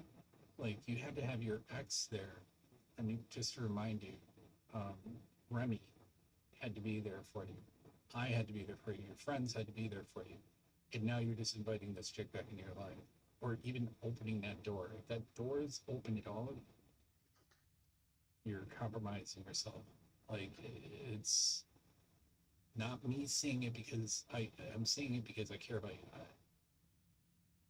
You're gonna get fucked bad, and not in the way that you want to be.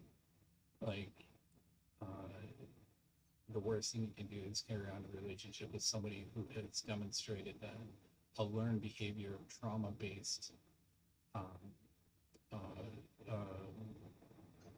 uh, what do you want to call it? Trauma-based.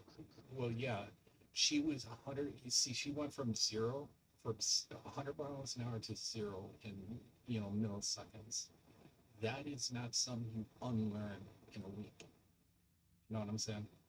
So you're an idiot if you go back into that situation. It's like you just got somebody used a flamethrower on you, you got burned, and then you're like, I think it's pretty smart to walk into this room that's full of fucking gasoline with my lit fucking Zippo. Oh shit, I got burned again. Huh. Man, I didn't think that would happen. Well, what the fuck do you think was gonna happen? You walked into a room with, you know what I'm saying? I mean, there that behavior is not unlearned. She did just magic that shit away, right? That shit takes a long time to address, and it is a telltale sign of somebody manipulating another to engage them back and try to assuage their own guilt, the guilt that they feel, as well as to set you up for, wait for it, wash, rinse, repeat bill, in which you're going to get fucked again. It's inevitable. It's inevitable as the sun will rise or set, I guess, in your case right now, today. If you get involved with her, you are going to be hurt. And if it's for one, not one reason, but the other, it does matter. You need to heal. Focus on yourself, right? For the best of Remy. Most importantly, you. I would say this priority. You, Jamie, Remy. That relationship right there. For different reasons, right? You, but most importantly, you. You need to heal. And you're not okay. You need to realize you're not okay. You're not in a position to be dating right now on that kind of level. And especially engaging with a woman who has demonstrated that she doesn't give a fuck about hurting you. That she can go flip that light switch and go from full on to full on fuck you mode. So much so that you're hurting physically inside and emotionally. Like, dude, stay the fuck away from her. Like, I don't I don't know her. I'm your friend. I can only tell you that as your friend, you're being dumb. You're not paying attention to all the signs you got. But and I'm not gonna sugarcoat shit because I'm not your fucking your therapist. Your therapist might sugarcoat that shit a little bit more. I'm just gonna be like, dude, you're a fucking idiot. But and here's the thing: the sooner you heal, the sooner you'll find real happiness. And real happiness is not with a woman that does that, right? And it's to keep it simple and to the point. I want to see my friend be happy and find love and to find fulfillment in his life. But I know from experience that you're not going to find that just coming out of, you know, whatever 20-year or whatever marriage relationship with somebody else.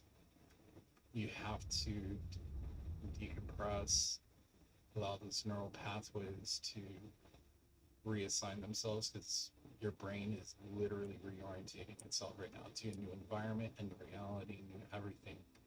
And Jamie is at a critical age in his life where he is highly impressionable. He is picking up on more than you can possibly imagine, right?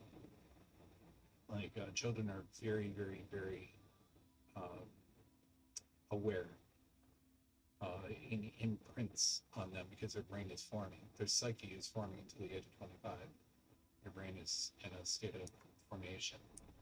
So inducing that is, Hello there. Can I help?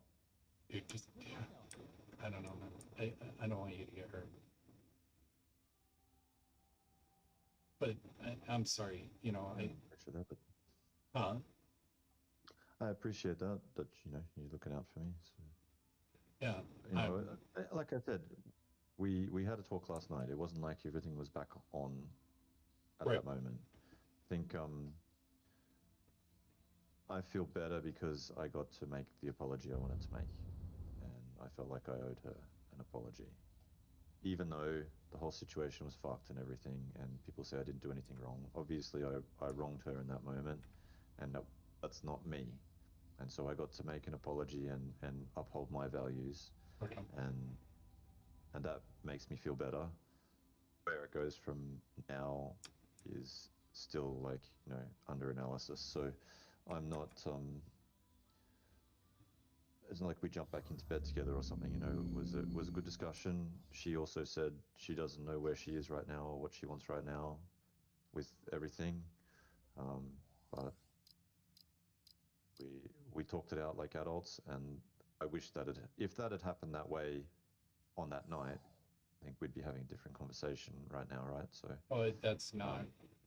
I'm sorry, go ahead. I don't want to. yeah, well, what I'm saying is it's not what happened, but I'm saying if that had happened that way that night, then I think that would be a proper But that's way to deal with things. You're right, but that's not how a person like in this situation thinks. And I'm speaking from experience here. This isn't like I'm talking abstractly book smart shit, although I have that now. I can also add in, you know, I went through this. You cannot try that. Here's the inescapable truth. Sometimes, like I said, the KISS principle is your friend. The Occam's razor principle is your friend. You need to look at it, and you need people that are outside. So I'm prejudiced. I'm on your side. I'm not on her fucking side. But that said, I'm still confident enough in going, dude, you're being an idiot. Because what'll happen is that never, let me share with you, never in one time did me and Chrissy get into a fight, and then she came back to me after fucking destroying me and wrecking me and devolving me into fucking tears and a wrecked fucking fetal position of a man. Then she would come back and it was subtle. It seemed like, oh, this is real. Like, oh, okay, maybe if I keep trying, maybe if we do, maybe. And then the next thing you know, guess what? I opened my heart up, I opened myself up again, and now I'm fucking hurting my father. Now my family's getting involved. Now you know what I'm saying? It's insidious. I don't even know if she's maybe aware of it. I'm not. It's unfortunately a mental illness when somebody does that. When you gaslight somebody else like that, and she's even telling you that it's trauma based. Okay, what is she doing to address that? And for that matter, if she just had, let's say she was seeing a therapist, this would be a red flag that any therapist, I can tell you right now, is going to say, you are not ready for a relationship. You are going to hurt anybody you get into a relationship, and you're not doing right by yourself. You need to get healed. You need to address whatever this trauma is, and let's work on that. So she's reaching back out to you because that's exactly what people that gaslight do. The guy, the very, very term that came from the 1930s movie in the play about gaslighting. He kept engaging his wife to make her question her own reality. You know what I'm saying? Like, it doesn't work without engagement. If she didn't engage you anymore, you would move on and it'd be fine. She engaged you again for a reason, even subconsciously, to keep you engaged. And wash, rinse, repeat, and she's going to do the same thing that she's done with, I guarantee you, other men in her life before, and you're going to end up hurt. And then you're going to be wondering why, and you're going to be asking the same questions again, like, what the fuck, seeking answers to something that you cannot get an answer to. And, you know, I don't know. If you leave it I would say if you're honestly leaving it, you got to be honest with yourself. Though, if you're honestly leaving it at the fact that you got to say what you needed to have to. Fuck her. It has nothing to do with her, because you didn't do anything wrong. I know you feel that way, but you didn't do anything wrong. It takes two to tango. It's consensual. She breached that, made you feel like shit. She hurt you. She did that on purpose. So, that being said, if you had to say what you had to say and you're done with it, then okay. But it very much sounds like you're leaving the door open. well, maybe, and like I heard some very dangerous wording there, like maybe, or it's not like that right now. You know what I'm saying? Like you're leaving that door open because your heart wants that, because you were denied that for so long. Your heart wants to be loved. Of course you do. You want to be loved. You want to have a partner in your life, but you're not there yourself. And she most assuredly is not even remotely fucking close to that. So that's both sides. It's oil and water. You're not gonna mix, dude. Like it will just end up in pain, suffering, and backtracking, and then that's problems you have to solve again.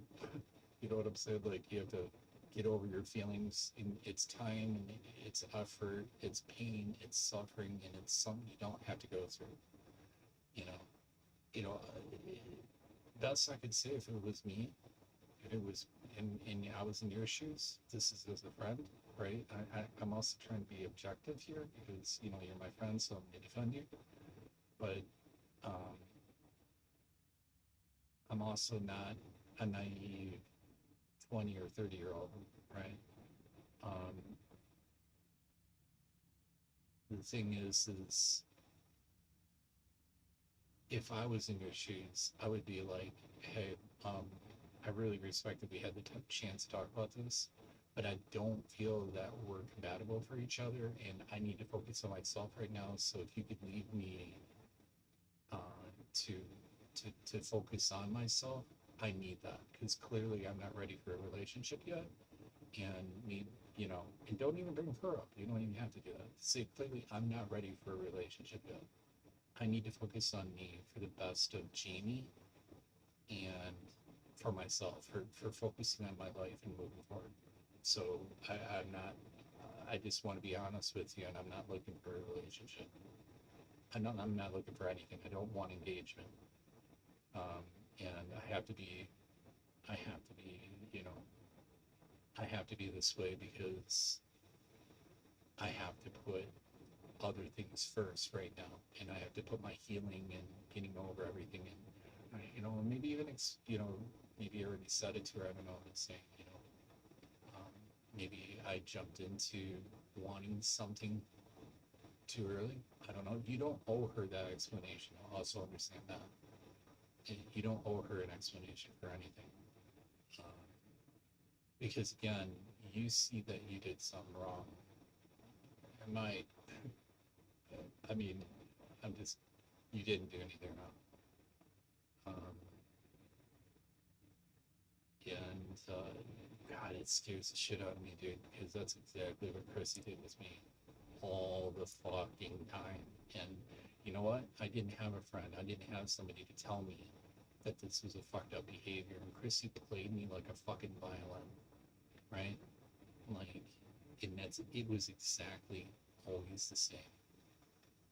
A peaceful talk, and it seemed like we made a little bit of headway, and it gave me just enough of a glimmer of a hope of a relationship with her that I kept that hope alive inside myself. And what did it end up with? Me $50,000+ in debt, having to take out a loan for my father's headstone because she's wasted it, damaged relationships with my entire fucking family, and arguably 7 years of my life wasted. So, I don't know, just food for thought, man. I want you to find happiness, my friend. I really do. But I can assure you, it's not her. She's not the one for you. Because you wouldn't, put it like this, you wouldn't do that to a woman.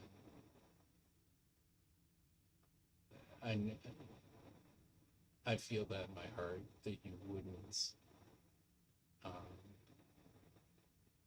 wouldn't engage in that. That's not who you are. So if she's done that, then you guys aren't compatible. It's whatever. shut up. It's, Yeah. I mean, it's hard, man, because humans are humans, right? And they've got their own baggage, and also at this age, most people are going to have some kind of baggage, sure. and I like to think that people are allowed to make mistakes, and it's then how they behave after those mistakes that should matter, not the mistake itself that should be defining them. I agree with you and I disagree with you. But keep forward. I'm sorry. Yeah, so I think we both made a mistake in that moment. I would like to think that she reflected on it the same way that I did on my mistake, and that she wants to address that. And yes, okay, if it's some kind of trauma, then yeah, you're right. It's not something that just goes away with a change of mind or something. She needs some help for that. Yeah. And I'm not trying to repair her in that sense. I'm not.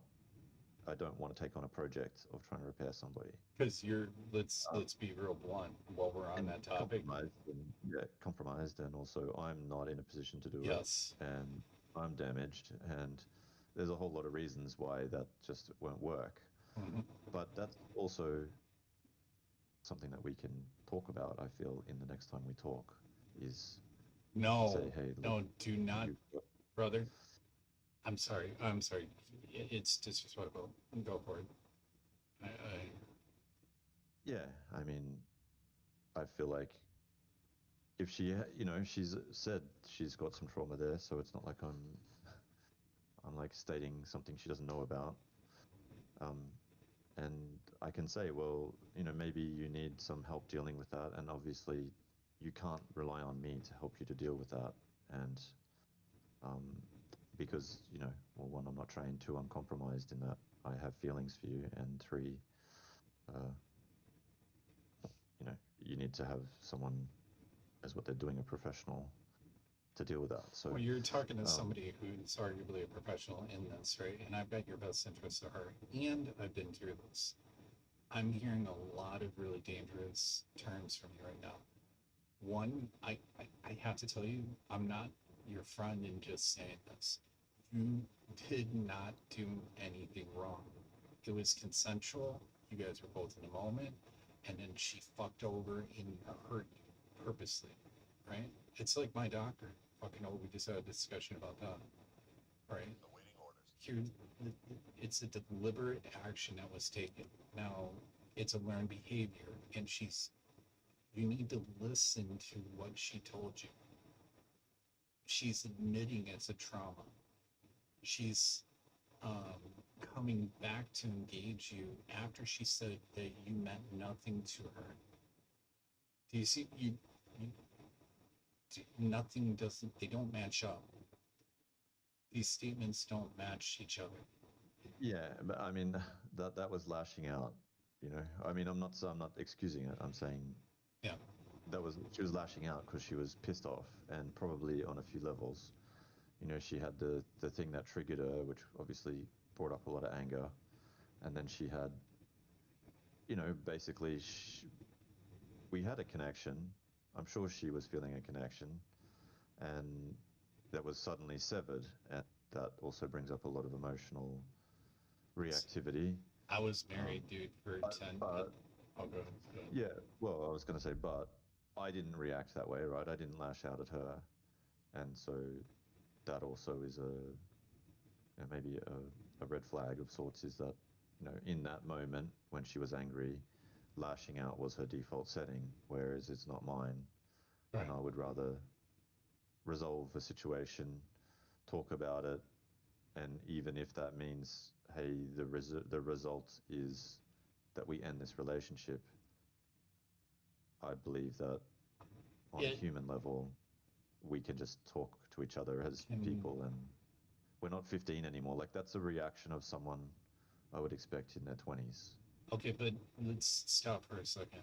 I want to key on things while they're fresh when we're talking. While you're talking, not by to interrupt you to be right, but to interrupt you to point out things. You just said if we decide to end the relationship is ended, right? Like unless you're leaving the door open, and you leave that door open, and if you don't quantitatively tell yourself that I'm not ready, obviously, for a relationship, and if even if I was, this is not the girl currently that I need in my life, then you're courting disaster. You are absolutely going to be hurt again. And it's like I said, as sure as you can go outside right now and watch the sunset, that is the truth of the matter. You are going to be hurt again. Why can I say that so confidently? Well, not only did I go through it, right? And it's not like misery fucking loves company sort of shit, but this is also what I've gone to school for, right? A trauma that is, it has nothing to do with age, although age plays a factor in how, wise we are in our lives and where we're at and how we understand ourselves. It should be even more a red flag to you in that case, by the way, that if she is exhiberating, or you've heard the analogy, right? You can't teach an old dog new tricks, right? Because it's a learned behavior, right? So in her situation, this is learned, this is acceptable, this is okay, and that will not shut off, and it will take a lot of therapy to heal that. I'm 2 years out of Chrissy, and I'm still not healed. To put that into perspective. Now, granted, that was laughably toxic, and I'm not saying that she's at that point, but what I'm trying to point out to you is that all you're going to do is hurt yourself and the people you love around you. And why are you doing that?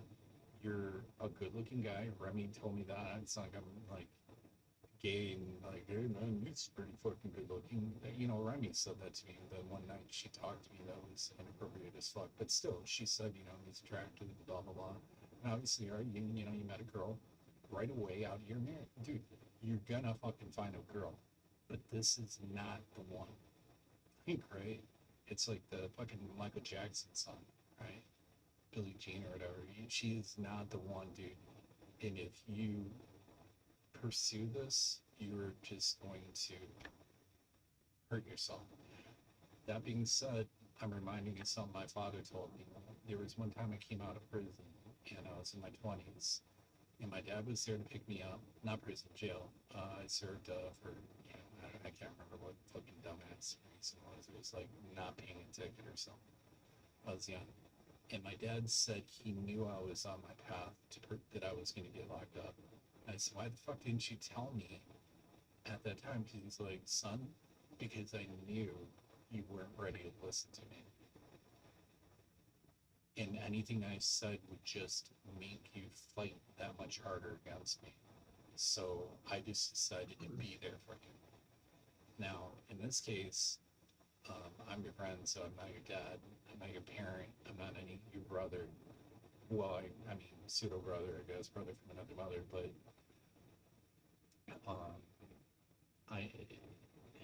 and there's the thing that me and you, we're older than we understand things.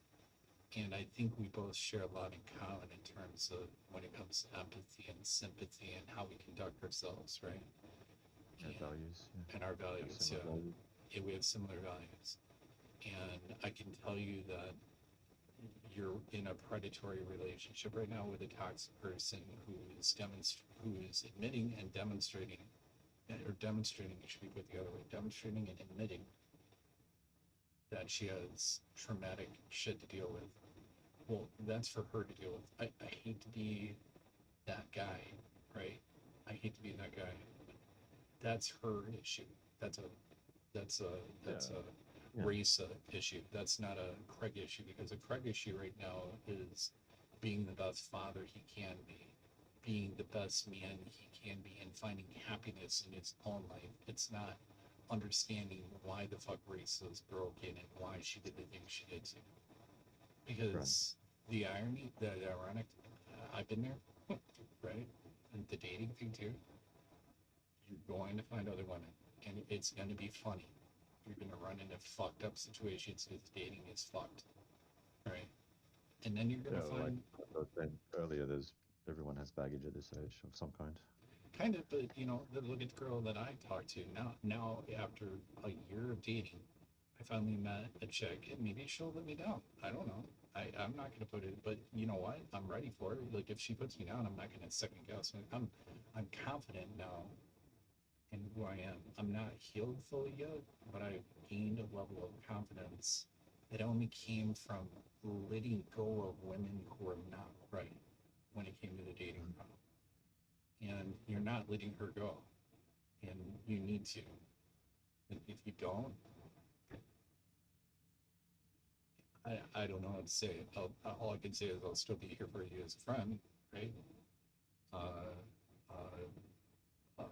You know, I won't say I told you so. I won't do any of that kind of stupid shit. But I'm telling you right now, before you dive back into that it's a setup. It's a trap, you know, like move on, nothing to see here. You said what you needed to say, close that door. It's shut, you know. That would be my respectful dissection of it, you know.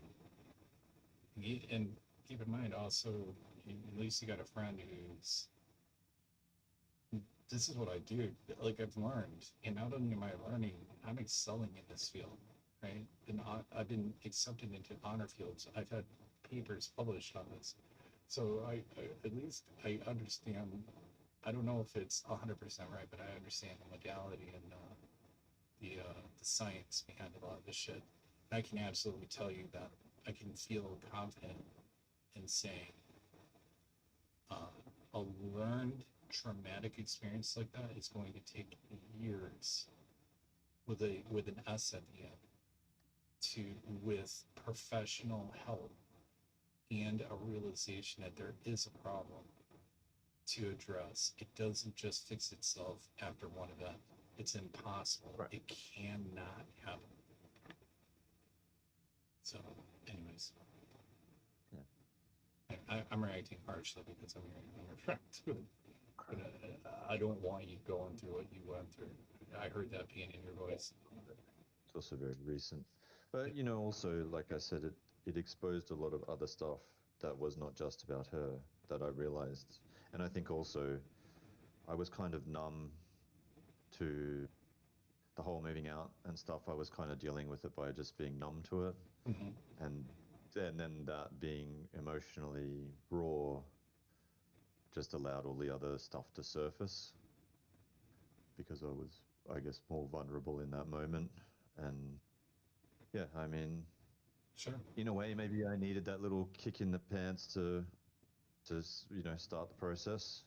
I mean, I'm not saying it was pleasant. I'm just saying, Oh, in a way, maybe it activated me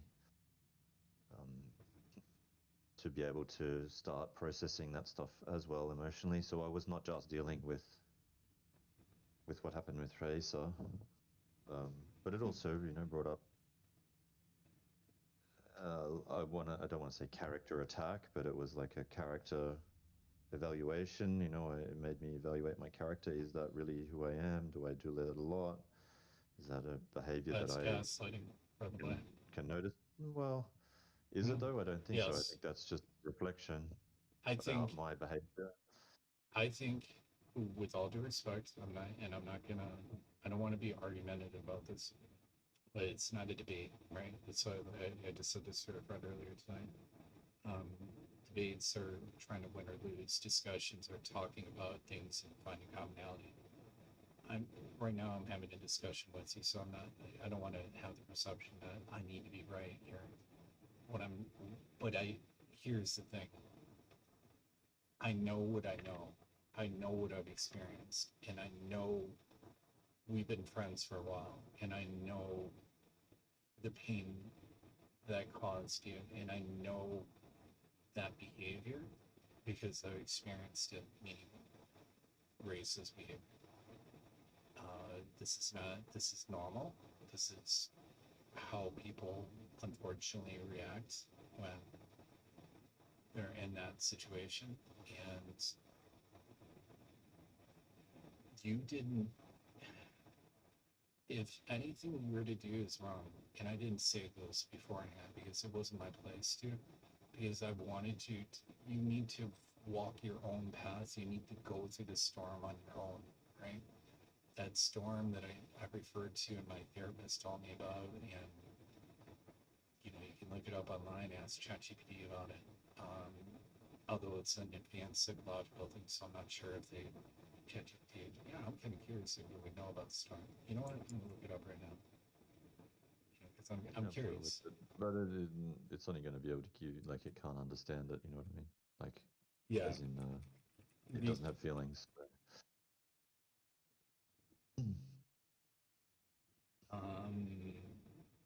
A psychological storm, often called an emotional storm, mind storm, or emotional flooding, is a sudden overwhelming urge of intense emotions like anxiety, anger, despair that causes profound internal chaos. It acts as a temperamental crisis that appears functioning and triggered by stress, trauma, or unexpected adversity, making it hard to think or react calmly.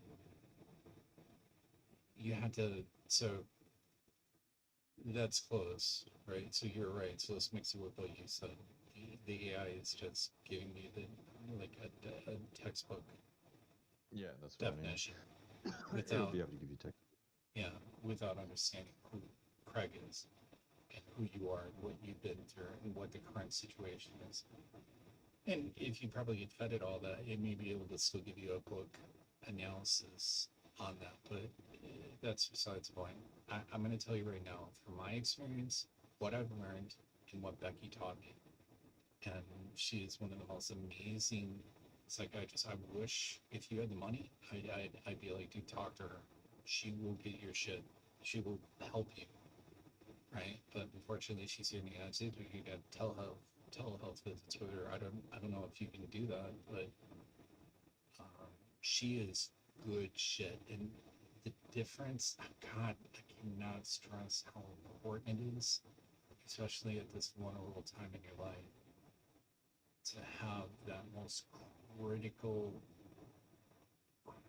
thing that you need. Like, you need this. You need a therapist who is not invested in you beyond helping you. They don't know about your past, or if they learn about your past, they're applying it in a clinical manner, right? Yeah. No, I mean, I had a doctor's visit yesterday, and I got a referral. Okay. It's not like a direct referral because they're not allowed to do that, but they gave me like a letter to say that I'm allowed to.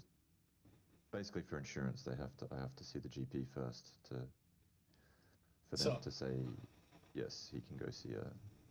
Well, that's good. I'm happy. I'm really, really happy you did that, and it will only help you. Like you'll be, if you find the right one, and if you don't feel it's the right one, then move on. I've told you that before, but yeah. You're an intelligent person, and I think that when you find somebody who matches that intelligence level and clicks with you, it's magic. It's like fucking is the most surreal experience that you'll ever have, right? I was fucked up in my own thinking because me and her connected so well that I was getting vibes from her. You remember this at the time, that she was attracted, and we both then established boundaries and got cool with that, and I respect that even more, and it taught me a lot about ethics and what it means to be because she was the one who was responsible for that. If she would have told me like, hey, come on over, I'd be like, on my way, right? Like, she's hot and very intelligent and got her shit together. But anyways,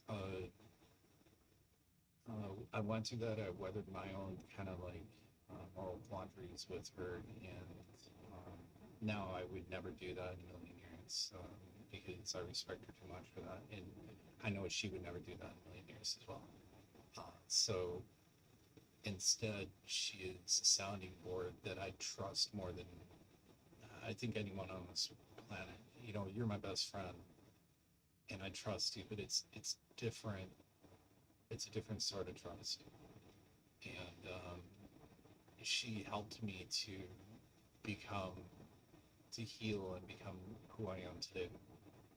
And I'm still on that journey, but you know, she's there with me through it to the point of, you know, like I said, the midnight call. When I said I had trouble, she said, in her words, when you tell me you have trouble, she said, it's not like a normal patient. I know you're in a lot of trouble. So, you know, she got in touch with me. So anyways, as her friend, I'm going to tell you, Raisa is dangerous. Can I control what you're going to fucking do? No, dude, I can't. I really can't. I can just tell you in the hope that you'll think about what I'm telling you and consider it, right? I've got your back either way. You know, you decide, you know, I'm gonna roll the dice and I want to try this, or I believe she needs to. So whatever your reasoning is, I don't give a fuck. You can tell her that, tell me that. Well, she worships the eraser tip god, so I feel I have to give her a chance. Well, then sounds How pretty. did you know that? Yeah, I don't. You tell me, and I'd be like, okay, well that sounds fucked up and pretty dumb, but okay. And then I'll be there with you when you, in my mind, inevitably fail. Just blood, right? Like that's the beauty of this all. I can be an asshole. I don't have to put the fucking therapy filters on. I can just be a dick in a way, because sometimes hard love is just that. Tough love. I think tough love is sometimes better in some ways. But yeah. Anyways, take it or leave it. I'll shut up about it, move on. She's not the one. And you're not ready. Even if she was the one, you're not the one. There you go. Here's your epiphany for the day. Or fucking fortune cookie. Read out. She may, Yeah, well, even if she so much is. in life comes down to timing. What's up? Said so much in life comes down to timing anyway. Just being the right time, the right place, the right moment for Yeah, but you're not whatever it ready. is. But you're not ready. You're not. I'm telling you, you're not. You've not gone through it yet. You're just starting to realize what the storm is. Maybe understand it. I don't think you fully have understood it yet. And I'll do, with all due respect to you, it's not a question on your intelligence and who you are. You're a very intelligent man. I think it's just reflective of your hope and want for a better future. And I can't fault you for that because I went through it myself, right? Like, I'm being a hypocrite if I said, you know, I was so much ahead of you, dude. You're fucking so dumb. No, dude, I made all the fucking mistakes you made, and are making right now.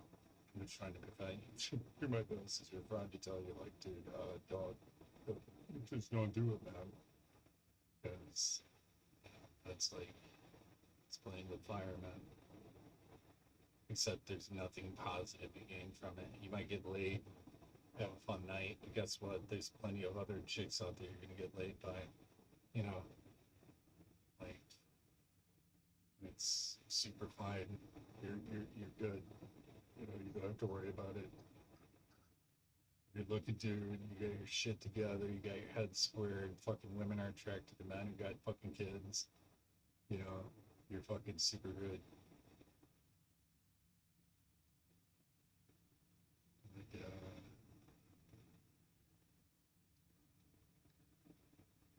and just gonna leave it at that.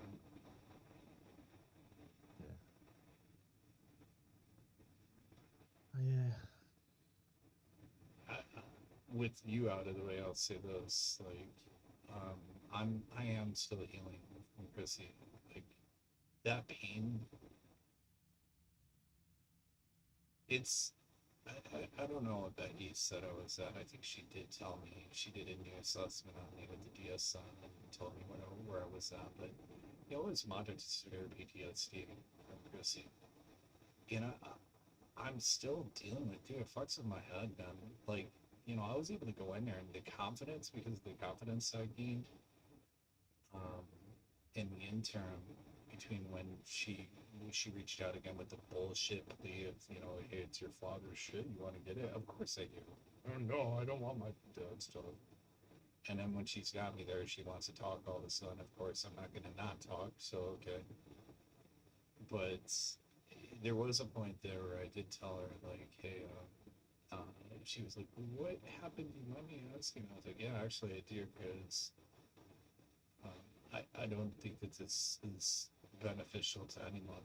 I don't see why talking about the problems that we couldn't solve is going to get anywheres but bad.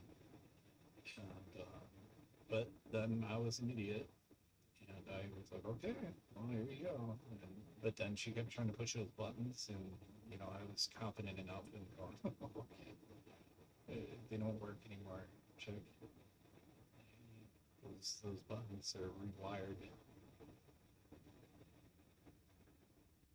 Nathan you knew is not the Nathan you think you may know. And, yeah, it just, and it all just took time. Yeah.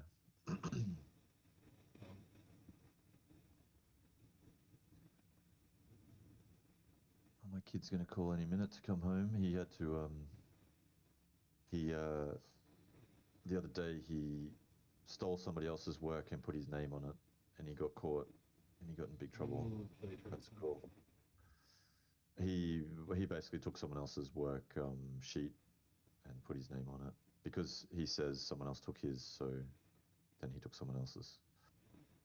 And I don't know whether that's true or not, but it probably is because he usually does his homework. So perhaps he forgot his sheet and left it at home or something. I mean, he usually does his work, so I don't know what happened there, but he should not have done that anyway. And we basically said to him, well, you can't do that. That is actually very serious. And if you do something like that as an adult, there's very, very serious consequences. And you should have some serious consequences. And he did. They're basically his class was going today to see some improv, some kind of improv. I don't know where or what, but that's what they were doing today. And he got punished. He wasn't allowed to go to that, which I'm not sure I agree with, but she could have given him extra work or something else rather than exclude him from a class activity. I think that was a little harsh. But it's not my place to tell her how to run her class either. So I don't know. It was a little harsh to my mind. Mm-hmm. Basically, not only that, but because he can't go to that, he has to go to another class, and she sent him to a grade 3 class, which I don't know, to me is like not just punishing him, but it's like shaming him. Like it's a few things that's a little too much for me. Check this out. I almost want to talk with her. But anyway, he didn't want to go today. He was like, I don't want to go today because it was going to suck. And I said, well, sometimes life's not fair and you just need to take the punishment and grow from it. And I said, and anyway, if you don't do this today, she will find something else to punish you with. So you may as well just take the punishment today and then it's done. And he didn't like that, but he went. But yeah. Yeah, Western I'm going to show you something. Is it if you plagiarize, punishment of plagiarism? Yeah, you get kicked out of uni. No, You're done. no, You're done. no, I'm not talking about that. I mean, kind of, but I'm going to show you what the discussion was for this week.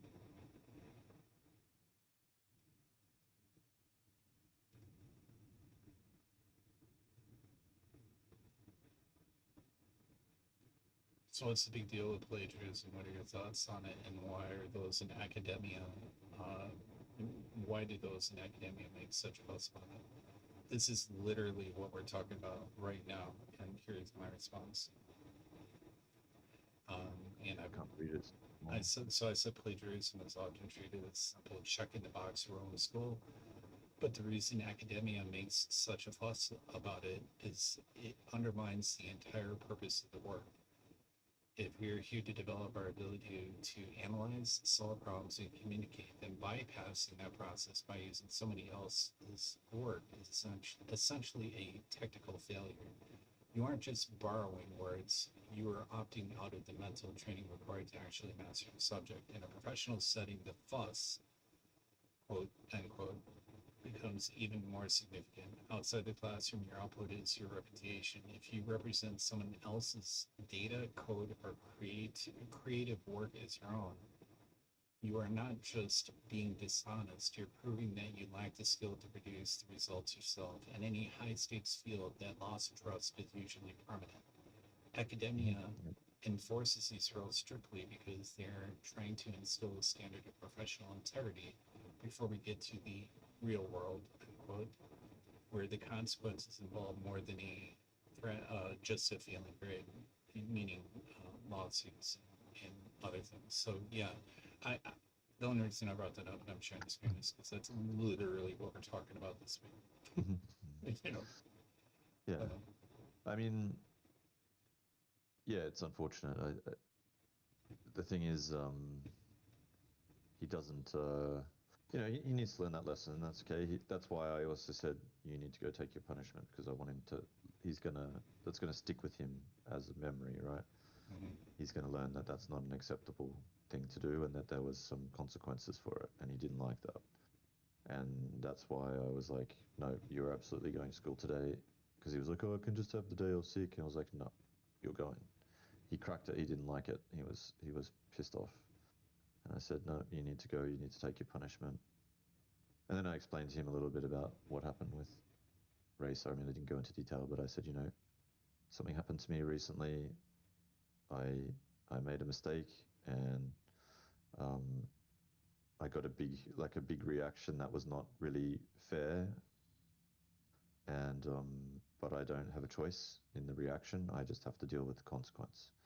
And sometimes life's like that. Sometimes life's unfair, and all you can do is try to learn from the mistake and not repeat it.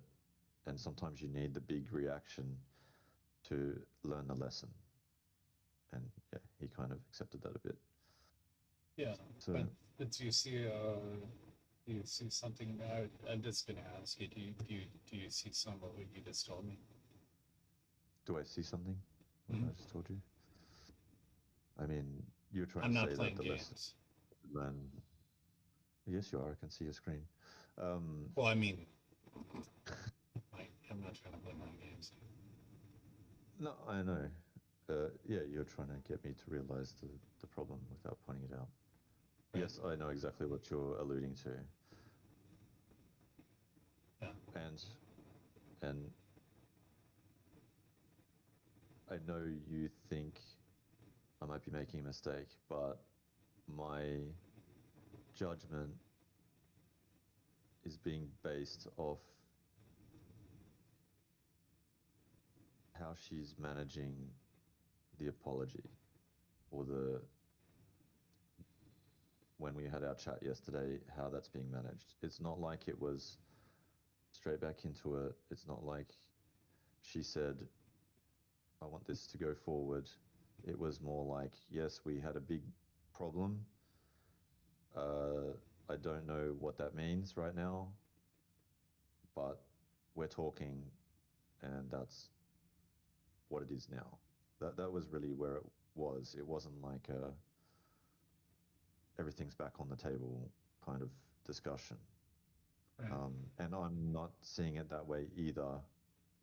And I said to her that I like I don't expect necessarily things to change, but I felt like I needed to apologize to you on a human to human level about what happened, and the fact that it triggered something for you. and I'm sorry for that. And that is just me wanting to do that as one human being to another, because I think that's like integrity to do that. And that's maybe more about me than about necessarily about her, or a bit of both, maybe. So I think it's important to have integrity. You all make mistakes, and right now I'm observing whether she's got integrity also with the mistake that she has made, and she admitted that she made a mistake. So yeah, you're right that there's maybe the underlying trauma might not be something that she can control next time either. So there's a lot of things to consider right now, and I just feel better because I got the chance to say what I needed to say, and that she doesn't see me as that guy. But it doesn't matter what she thinks. It matters what you think. So I see what you're saying. And what I think is not based on what she thinks, okay. but what I don't like is things being unfinished. My brain doesn't like it. It wants to have some kind of resolution. Yeah. My brain doesn't like it. Too weird, so like it's fucking ridiculous. Go on. Yeah, but like it's really hard for me to just leave something open-ended, especially something like that. Like if, yeah, I mean, some certain things that are less stakes, I could care less. But certain things, even during this whole process, I reached out to Romy and I just said, hey, I'm sorry for everything that's, got us to where we are. And she sent one back and said, yeah, I'm sorry too. And that's nice. I feel like we're also processing stuff there. Want me to tell you something? Like, I don't like Romy, right?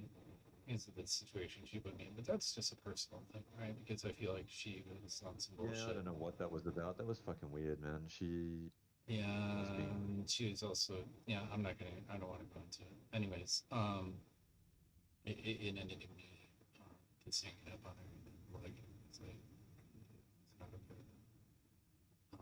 But anyways, my point is that everything I'm saying to you as a friend, and as somebody who has knowledge. I'm not speaking through my eyes. Not only do I have practical knowledge, but I have book knowledge following that practical knowledge. So with that being said,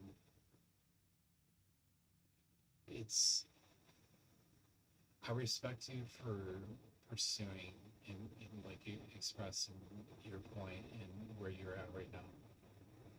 But please understand that is what anyone with that condition, trauma, is going to do until they get help. That is verbatim textbook. I could look it up. You know what? Here. You don't need to. Anyways, DSM was currently the definition of toxic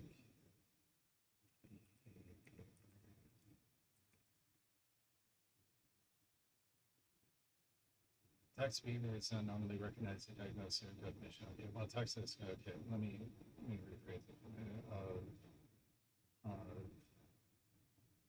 Yes, right. See if they have that in there. I think they do. It is absolutely a form of diagnosis. This is where fucking AI is actually wrong. Gaslighting is not a formal diagnosable mental health condition, and the DSM or Diagnostic and Statistical Model for Mental Disorders with Addiction. Therefore, there is no single explicit blah blah blah blah blah. But it goes into personality. Gaslighting behaviors are often associated with a cluster B personality disorder, particularly narcissistic personality disorder and antisocial personality disorder. which are characterized by a lack of empathy and a need for control. Now, let me go into this because I do know this very well.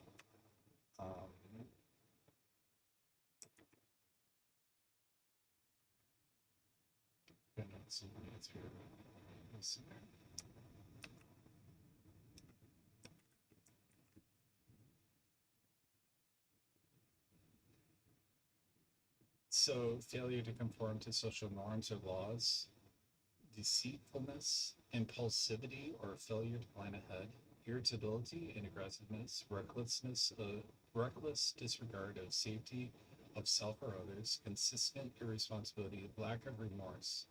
Now, you know, what this means is for the criteria to be met, you just need to meet one of these conditions, right? So, obviously, in this case, lack of remorse, that's manipulative. Like, let me dive deeper and say, what's of manipulation on points on the lines points? And I'm just trying to get it pulled up because I don't want to fucking pull it up. But the DSM manipulation is explicitly listed the diagnostic criterion for the antisocial or ASPD, and it's treated as a secondary descriptive feature of NPD or narcissistic personality disorder.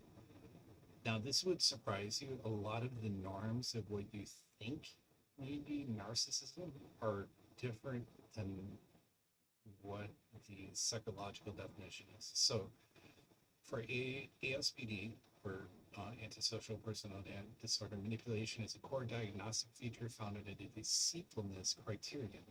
Definition: it is defined as conning others through repeated lying, using aliases or other deceptive means. Goal: the manipulation is specifically driven by personal profit or pleasure, obtaining money, power, sex. Style: tactics often include the use of superficial charm, wit, or flattery to exploit others without remorse.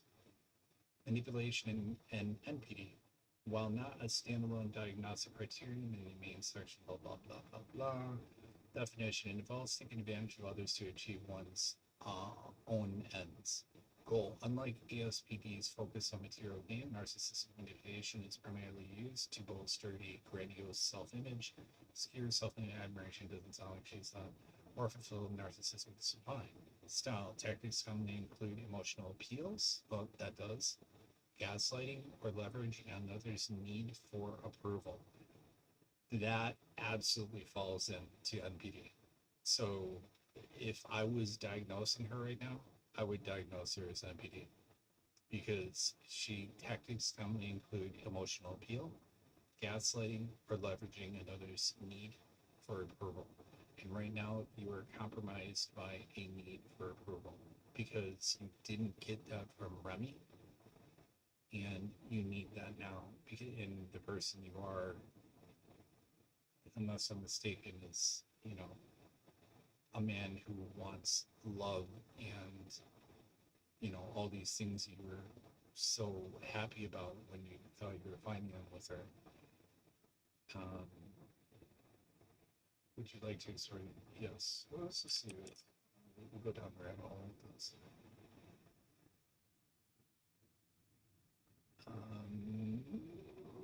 What is the TR? Was that training manual?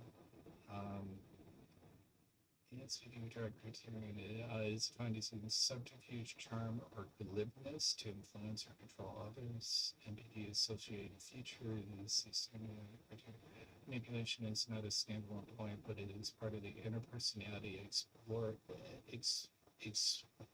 oh my god, I'm not going to be able to pronounce this. Exploitative criterion, where individuals take advantage of others to achieve their own ends. You want to know what's fucked up about that? I actually know this, and this NPD has take advantage of others to achieve their own ends, period. That's actually based on your because Freud identified the ego, superego, and you're representing your consciousness, your subconscious, and in your very subconscious, right? So that need to achieve their own ends is subjective to an interpretation that would require immense amounts of diagnostic information regarding the subject to determine if they're even aware of it, and if they're not aware of it and they're demonstrating it, at what level it's at. Because if you're dealing with the lowest level of your consciousness, right, if you're dealing with the superego, it's bad, right? Like that is a real dangerous person. That's a real dangerous situation. Or it's very better way to put it would be, it is very hard to provide a clinical solution to that. Usually it's going to involve heavy medication use, and then followed with intense structured therapy, followed inpatient, by the way. This would be inpatient therapy, followed by outpatient therapy that is structured, and then falling into a more relaxed. You're looking at years to solve something on the superego level. Ego is a little bit different. Your subconscious, we can, and that's where you're talking about age. Your age can come into play into there, and you may have enough self-awareness to look into the looking glass, so to speak, right? That's the terminology. So the looking glass being a mirror into your own soul, to have the awareness of yourself, to admit something is wrong, but you don't know what it is, and to look into yourself with without rose-tinted glasses and go, something's fucked here and I don't understand it, and then to seek help outside. So the first step is identifying the problem. Second step is to go, I don't have the tools at my disposal. It's kind of like a person trying to fix a Ferrari who knows how to fix carbureted engines, right? It's not going to work. So you need to find somebody who's trained specifically in dealing with that type of psychosis, and then pulling that out of your ego, your subconscious. And then when you're now in the real world, now you have to factor in, we're taught as therapists, what I've been taught so far is that people are deceitful, right? So if a person is at their core compromised, and they're even conscious that they're compromised, that's going to filter all the way down through the rest of their, because it actually bubbles up. It's like gas coming off the ocean floor. It eventually reaches the fucking surface, and then it's like some fucking Deepwater Horizon shit, right? They fucking drilled the well, they went in, they tapped, they fucked some shit up. They're like, it doesn't seem quite right. And they're like, fucking, there's nothing wrong, right? And then the whole fucking rig explodes fucking a couple days later, right? Because those gases took some time to rise their ways through the layers of the ocean, get to the top, and a bunch of fucking people are dead. Same kind of association. When you are that deep down, it's like some fucking Inception shit, right? You're dealing with in core ideals, and if those manifest themselves at the id, at your conscious level, then you are going to absolutely be you're compromised. And everything you're telling me about this chick, I'm just gonna tell you. But anyways, never mind. I said I wouldn't say anything else.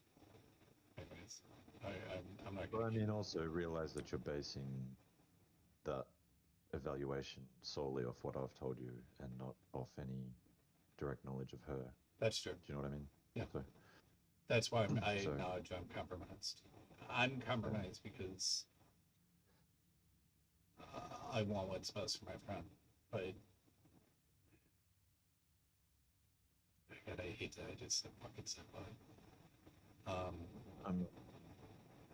I guess I'm trying to say,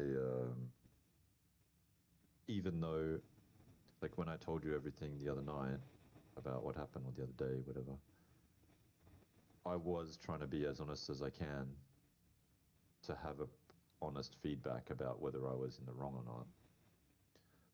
And you weren't. Okay, I appreciate that.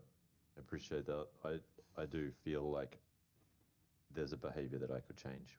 Even if it wasn't wrong in that moment, I feel like there's something I can change. Or at least, at the very least, I can be aware that when it comes to an intense moment that's sexual and possibly emotional, that I need to have more awareness. And that's really what I learned from it. It's not necessarily that I need to maybe act differently, it's that I need to have more awareness in that moment and not just act on impulse, which is what I did. And that doesn't mean that I necessarily did anything wrong in that moment, or that it wasn't a grey area, because everyone I've spoken to has told me it was definitely a grey area.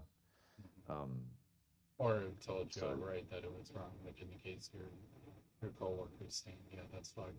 But Yeah, so that's and that's good. That's, you know, helped me process it from my side, knowing that from trusted feedback that, you know, what happened it's not at least was not really all my fault. So that's good. But I did also feel like I needed to take accountability for what happened. I was there. It was me in that moment. I did act impulsively. And, you know, the funny thing is, like, I didn't need to fuck her just then. I didn't. I mean, I like you said, we're older guys. Sex is not like our primary drive anymore. I mean, it's not. It's not. Yeah, It's of course. not the Yeah, I primary get drive. what you're saying. And so, in that moment, I was focused just on sex, and I think that was a learned behavior, right? I think that was actually something that's why I said when I went back and sort of looked at my behaviors, is that something that I do with girls? But the thing is, I've been with someone for 20 years, and we know each other so well that I know if she's uncomfortable, she'll just tell me to fucking stop. So I didn't ever have to second guess that with Romy for a long time. And now go in ahead. a new relationship with someone that I don't know very well, that we've only known each other for a short period, and it's just a different way. They have a different way. Doesn't make it right or wrong. It just means it's different. And I didn't have the awareness to be able to step out of the impulse. And that is what I want to be able to carry moving forward, is that I need to check my impulse. I need to just be aware of the surroundings and situation, and that's it. And I think that's okay. I don't think that's bad. I think that's actually wise, considering it's so easy to be like accused of raping somebody, and it's just also protects me and them. So I think once a woman people, you can forgive, but don't forget, right? right, yeah, So my father was a big advocate for, you know, not holding a person, you know, accountable, and in that, you know, Captain Obvious is going to step in and say, obviously, I understand that on a fucking very intense emotional level. That being said,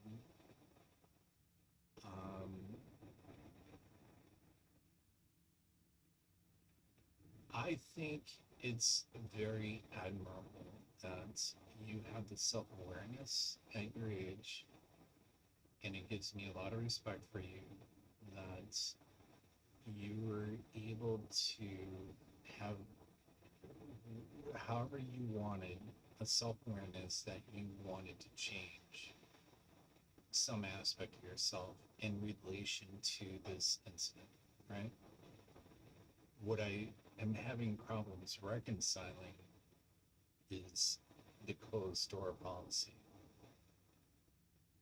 Understanding that an issue did arise and that you have work to do on yourself, and whether I agree with it or whatever, it doesn't matter.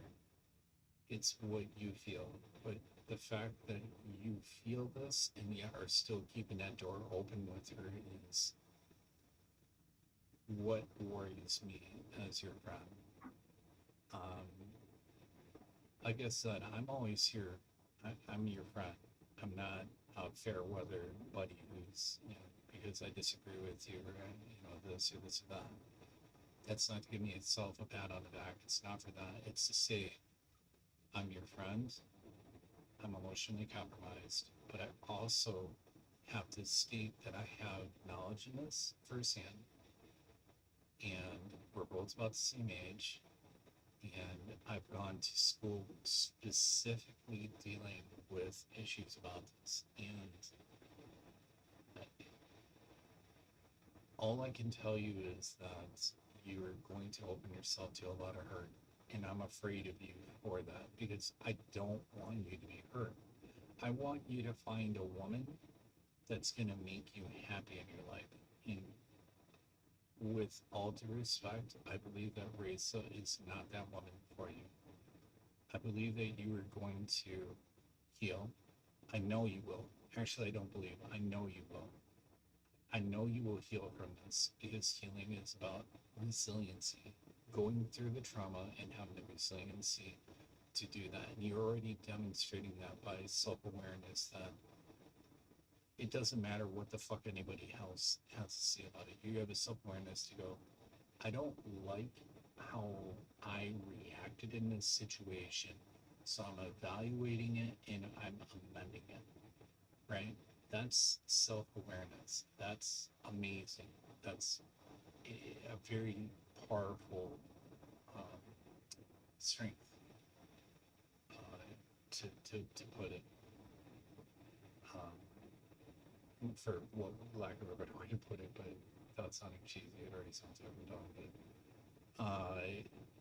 But it's the truth. You've shown that following a relationship with Remy that lasted for nearly 2 decades. Yeah, I think you told me. Am I right? Pretty close to. It's like 18, 19 years or something. Yeah, well, okay, what would just round up? At that point, it's like rounding is fine. Ow. So you had a relationship for 2 years with Remy. Here's what stands out to me. Even though I don't like Remy, I respect the fuck out of the fact that, because I relate to this, because I'm okay with multiple, out of the 30, there's 30 people on my Facebook friends list right now. I would say 5 of them are, at least 5 are exes of mine, right? Who are married, have children, and it's not like we don't talk, and I'm not going to talk about what is going on right now, except to say I have one of my lady friends and her sister who are going through some crazy ass shit right now. And I was just like, hey, I'm here for you. You just let me know. And we talked like it was something special, right? Like, and I see that, to see you reflective on that coming out of this relationship with Remy, and you have the kind of relationship where you can sit down and talk about sex and something so close and so raw, and yet you guys still have that respect for each other. It speaks volumes about who you are as a character and who Remy is, right? Like, and I'm happy for you that you have this, because most, it's Jamie that is going to realize that. So moving on with your life is the next step, and the next step in any traumatic event is healing. It's not like, okay, let me put it like this. What if Michael Jordan fractured his right wrist while shooting a hoop, and he goes and gets surgery, and the doctor tells him, hey man, you have to heal due to science for this amount of time, And he's like, fuck you. And he goes back out and he fucks his shit up and that's it. Michael Jordan doesn't exist anymore because he's now not listened to his doctor and fucked his shit up permanently, right? You have to heal. It's your soul is no different from your physiological being. To deny that, and I don't think you are, in all fairness. But I don't think you're quite as aware of it as maybe you should be, and that's fine, right? Like, I'm not no judgment, right? I'm not gonna judge you for. It's not my place to judge you, you're my friend, right? And even if I was your therapist, I still wouldn't judge you. I would just draw your attention to, hey, look at this, look at this, look at this, look at this, and then give you alternate viewpoints. And, the best thing I can do as your friend right now is to say, hey, Raisa is not the one for you. She raises so many red flags with me that I feel like if this was a F1 race, that they would call the race off, right? For all drivers involved. Like, she raises so many fucking red flags that it's unbelievable. It raised red flags with me from jump. I shared with you because it's wrong as fuck. I don't care what your reasoning is. You do not go, if you're friends with somebody and go, oh, you're ending a 20-year relationship? Cool, I think your husband's hot. Let me hook up with him. Is that okay with you? Or however that played out, I'm sure it's not that dramatized. But I'm still saying that's the end result, right? That's fucked, dude. That doesn't make sense. Like, I would never do that, ever in a million years. Like, that doesn't even make sense. You're not considering what the other she did not consider what you went through for 20 years. That you needed the space to heal. And instead, and on top of that, not only did she not consider that, but she attacked your character. Made you second guess who you are as a man. To the point where you even right now are like, I don't know, maybe I need to change this and change that. And I'm saying I respect that. I don't understand though leaving the door open. That door needs to be slammed shut for you, for your own well-being. Because here's the thing. Again, and I'll shut up about this because I don't want to sound like a fucking skipping record here. But you're going to find more women. Tonight, I've had 4 more women that want to meet me. And I don't know, I'm probably not, I don't know if I'm as good looking as you or not, but I know I've got 4 fucking women on me. And I know that a girl I just met 2 months ago is turning out to be one of my best friends right now. You're going, and you want to know, every one of these instances, I was able to walk away and laugh. So when I would have a dating relationship, it was the aftermath that mattered. So I would look at it and go, okay, that happened, right? And I've laughed about it with you and with other people, and I moved on. And that moving on built confidence, right? It built confidence because I was able to go, no, that's not okay. I'm not at that point. No. Forgive, but not forget. So yeah, you want to be friends? Cool, but we're not going to be involved. That's not happening. I'm not at that point. I'm sorry. And you'll get to that point because you're an intelligent person. You're demonstrating self-awareness of your own, what you feel to be issues you need to address. And I'm not, it sounds fucked. I'm not trying to disregard that. I'm not trying to say like they're not legitimate. I'm just saying that it is huge. that's what changed my life in prison. You know, I think I've shared this with you. It changed my life in prison because I got to, I don't know, year 2 or 3 when I was actually in prison itself. So year 3 or 4, I think, out of jail. We called it the 2-year rule, or I termed it the 2-year rule. The 2-year rule was that your friends who you think are your friends will show their true colors. And the girl that is with you is going to 90+% of the time leave you, right? And it's all going to happen in that 2-year span. And it's like clockwork. We were able to call it. It was the 2-year rule. And when I hit rock bottom, Sandy,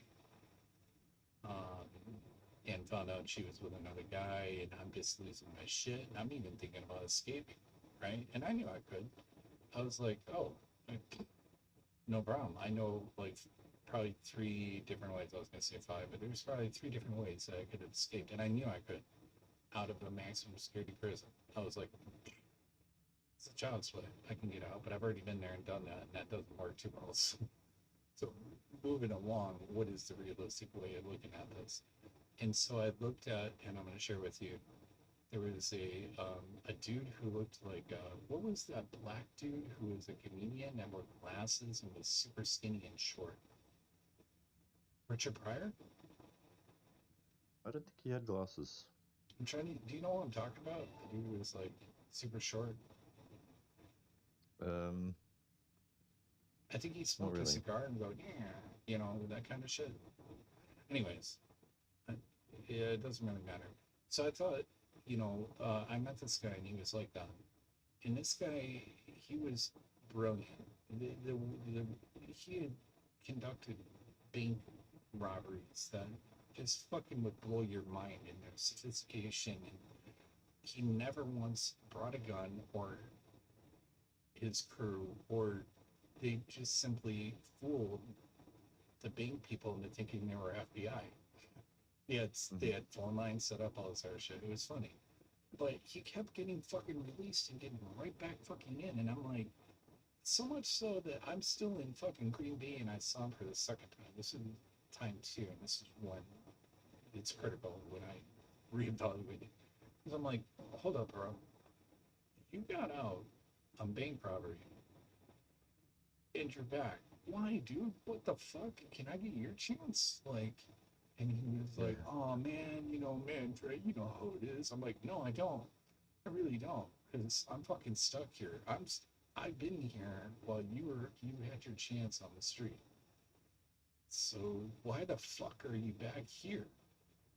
And he didn't have an answer. He was like, I don't know, man, it's hard out there, and blah, blah, blah. And yeah, that was all true, but he didn't own anything. And I was like, okay, I see the problem here. So I sat down, and I don't know how long it was. We'll say maybe weeks, months, days. I don't know. All I know is that there was a moment where I looked in the mirror, and this is that reflective mirror that I'm talking about, that you're already exhibiting, excuse me, signs of showing. I looked into that mirror, and it is really, really hard, as you probably know, to look into that mirror and go, I don't like what I see, and I need to fix this. I don't like the reflection that's coming back at me without any filter. Excuse me, sorry. Without any filter, to look at that and go, I don't like what I see, and I need to fix this. And in my case, in my situation, it was, I can't keep doing this because I'm going to be that dude. I'm going to get out. I'm going to be blaming the system, and I'm going to be blaming everybody else. I'll be pointing one finger at at the system while through pointing back at me. And I'm not going to do that. And so I made it was a light switch event. I can remember it as clear as day. I don't remember how long it took, but I remember that light switch moment that I like to call it, where it was more of a breaker, where I was in the day room, with the kitchen workers. I was working and I was thinking about this and I stopped and I can remember the guys that were, I don't know if there was any guys that were on the phone actually. I remember the two pay phones we had in the unit. I could see it. I'm closing my eyes right now. I could see it. It was etched into my memory, right? And at that point, I said, you know what? Whatever it takes, I'm getting the fuck out of here. Whatever dance I have to dance to the Department of Corrections tune, I'm gonna do it. And I'm gonna take every fucking program they have to make myself better. And that was the result. That's not like, hey, I'm awesome. That's a result of me saying, I'm not okay. I need to get my shit right. And the realization that the problem was me. It wasn't anybody else or anybody. And I guess there's an irony because I'm just saying it's not you. Just trying to say I faced these quintessential moments. I, in my humble opinion, you did nothing wrong. You feel you did, and I respect that. However, I still am going to stick to my guns and say that Raisa is not the woman for you. And I would say you're not the man for her.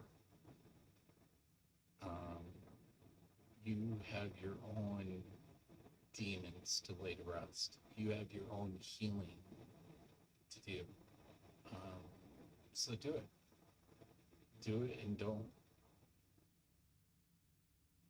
fuck the white noise. It doesn't matter. At the end of the day, it's all white noise, and all that matters is getting your. I will reiterate this. The foundation is you. You have to put yourself. It's the most paramount importance because if you are not a solid foundation, you will not do right by the people you love and care about. And that's all I gotta say. I'm done being a fortune cookie kind of thing. So. You should probably go to bed, but. Oh well, fuck you too. I mean, what time is it? It's pretty late. It's 6:11, but I'm alright because I'm actually it's 6:11. I've got this. Did I send this to you? Here, I'll send you a picture of this fucking thing. Here, I'll see if I can do it recording. It's pretty cool. I got this clock now set on a total PC, and it's actually helping me with my sleep schedule. But I love this. This is so fucking dope. Like it's super cool. I'm not gonna lie. You should get one of these. You can.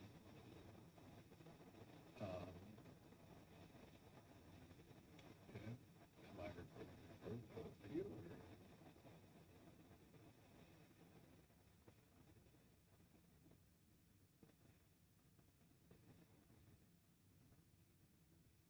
Dude, it's not doing video.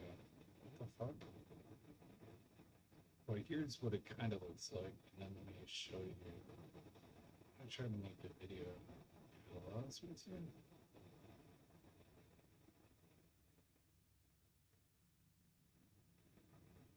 Here's the video I sent to somebody recently. Pretty cool.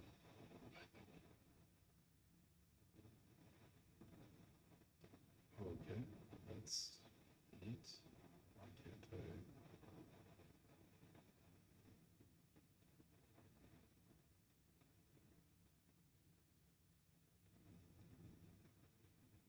Why can't I see that?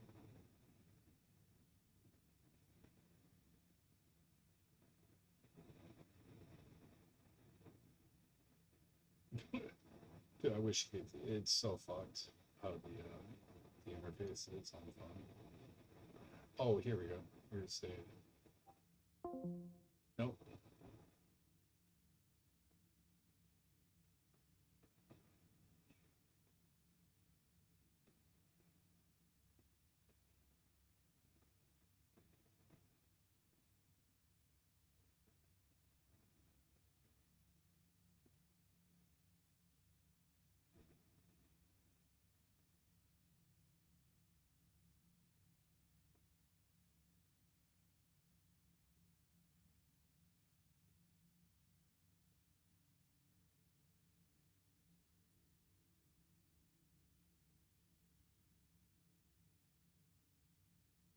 can't get it to work right.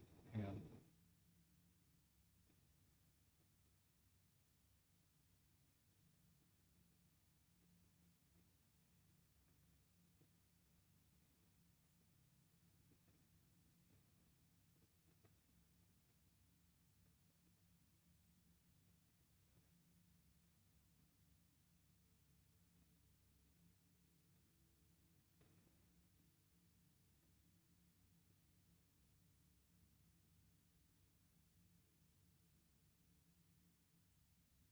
Let me get you back on normal.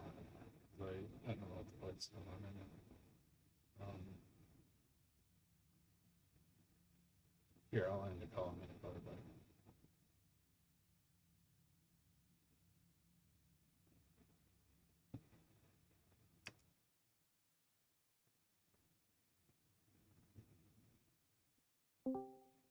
Alright, did you see that or not? I mean, I could see your phone, but it was just showing like the reverse camera pointing back at you, not the front-facing camera. Me? Okay. Well, anyways, that has 10 panels, or well, not 10. What is it? 10. Wait, 1, 2, yeah.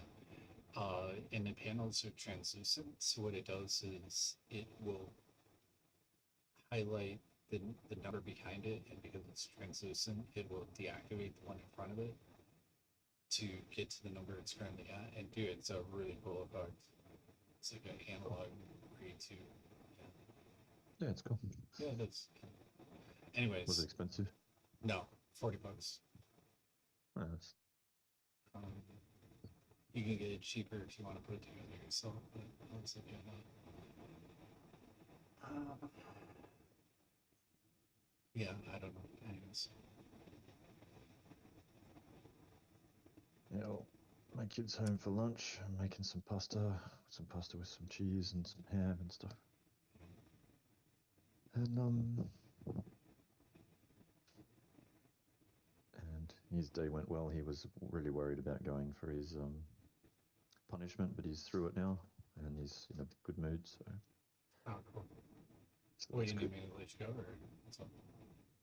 I mean, I'll probably go, yeah, because I gotta Perfect. make his lunch and chat with him about his punishment and stuff. He said they made them do like practice for a test that's coming up, and I'm like, oh, so actually you're going to be ahead of the other kids. So it wasn't really a big punishment because he needs that practice anyway. You know, we went to have a talk with him about his grades and stuff, and he's doing pretty well in everything else, but he's not doing very well in language in the French class, and he's lucky he's doing so well in math because it's pulling his grade for the lower stuff up. He gets like, I don't know, I guess, you know, out of 6, they do the mark out of 6, and it's like with university or college probably, so got a distinction, high distinction, and stuff like that. So he's sitting on like a distinction for maths, but he's sitting on like a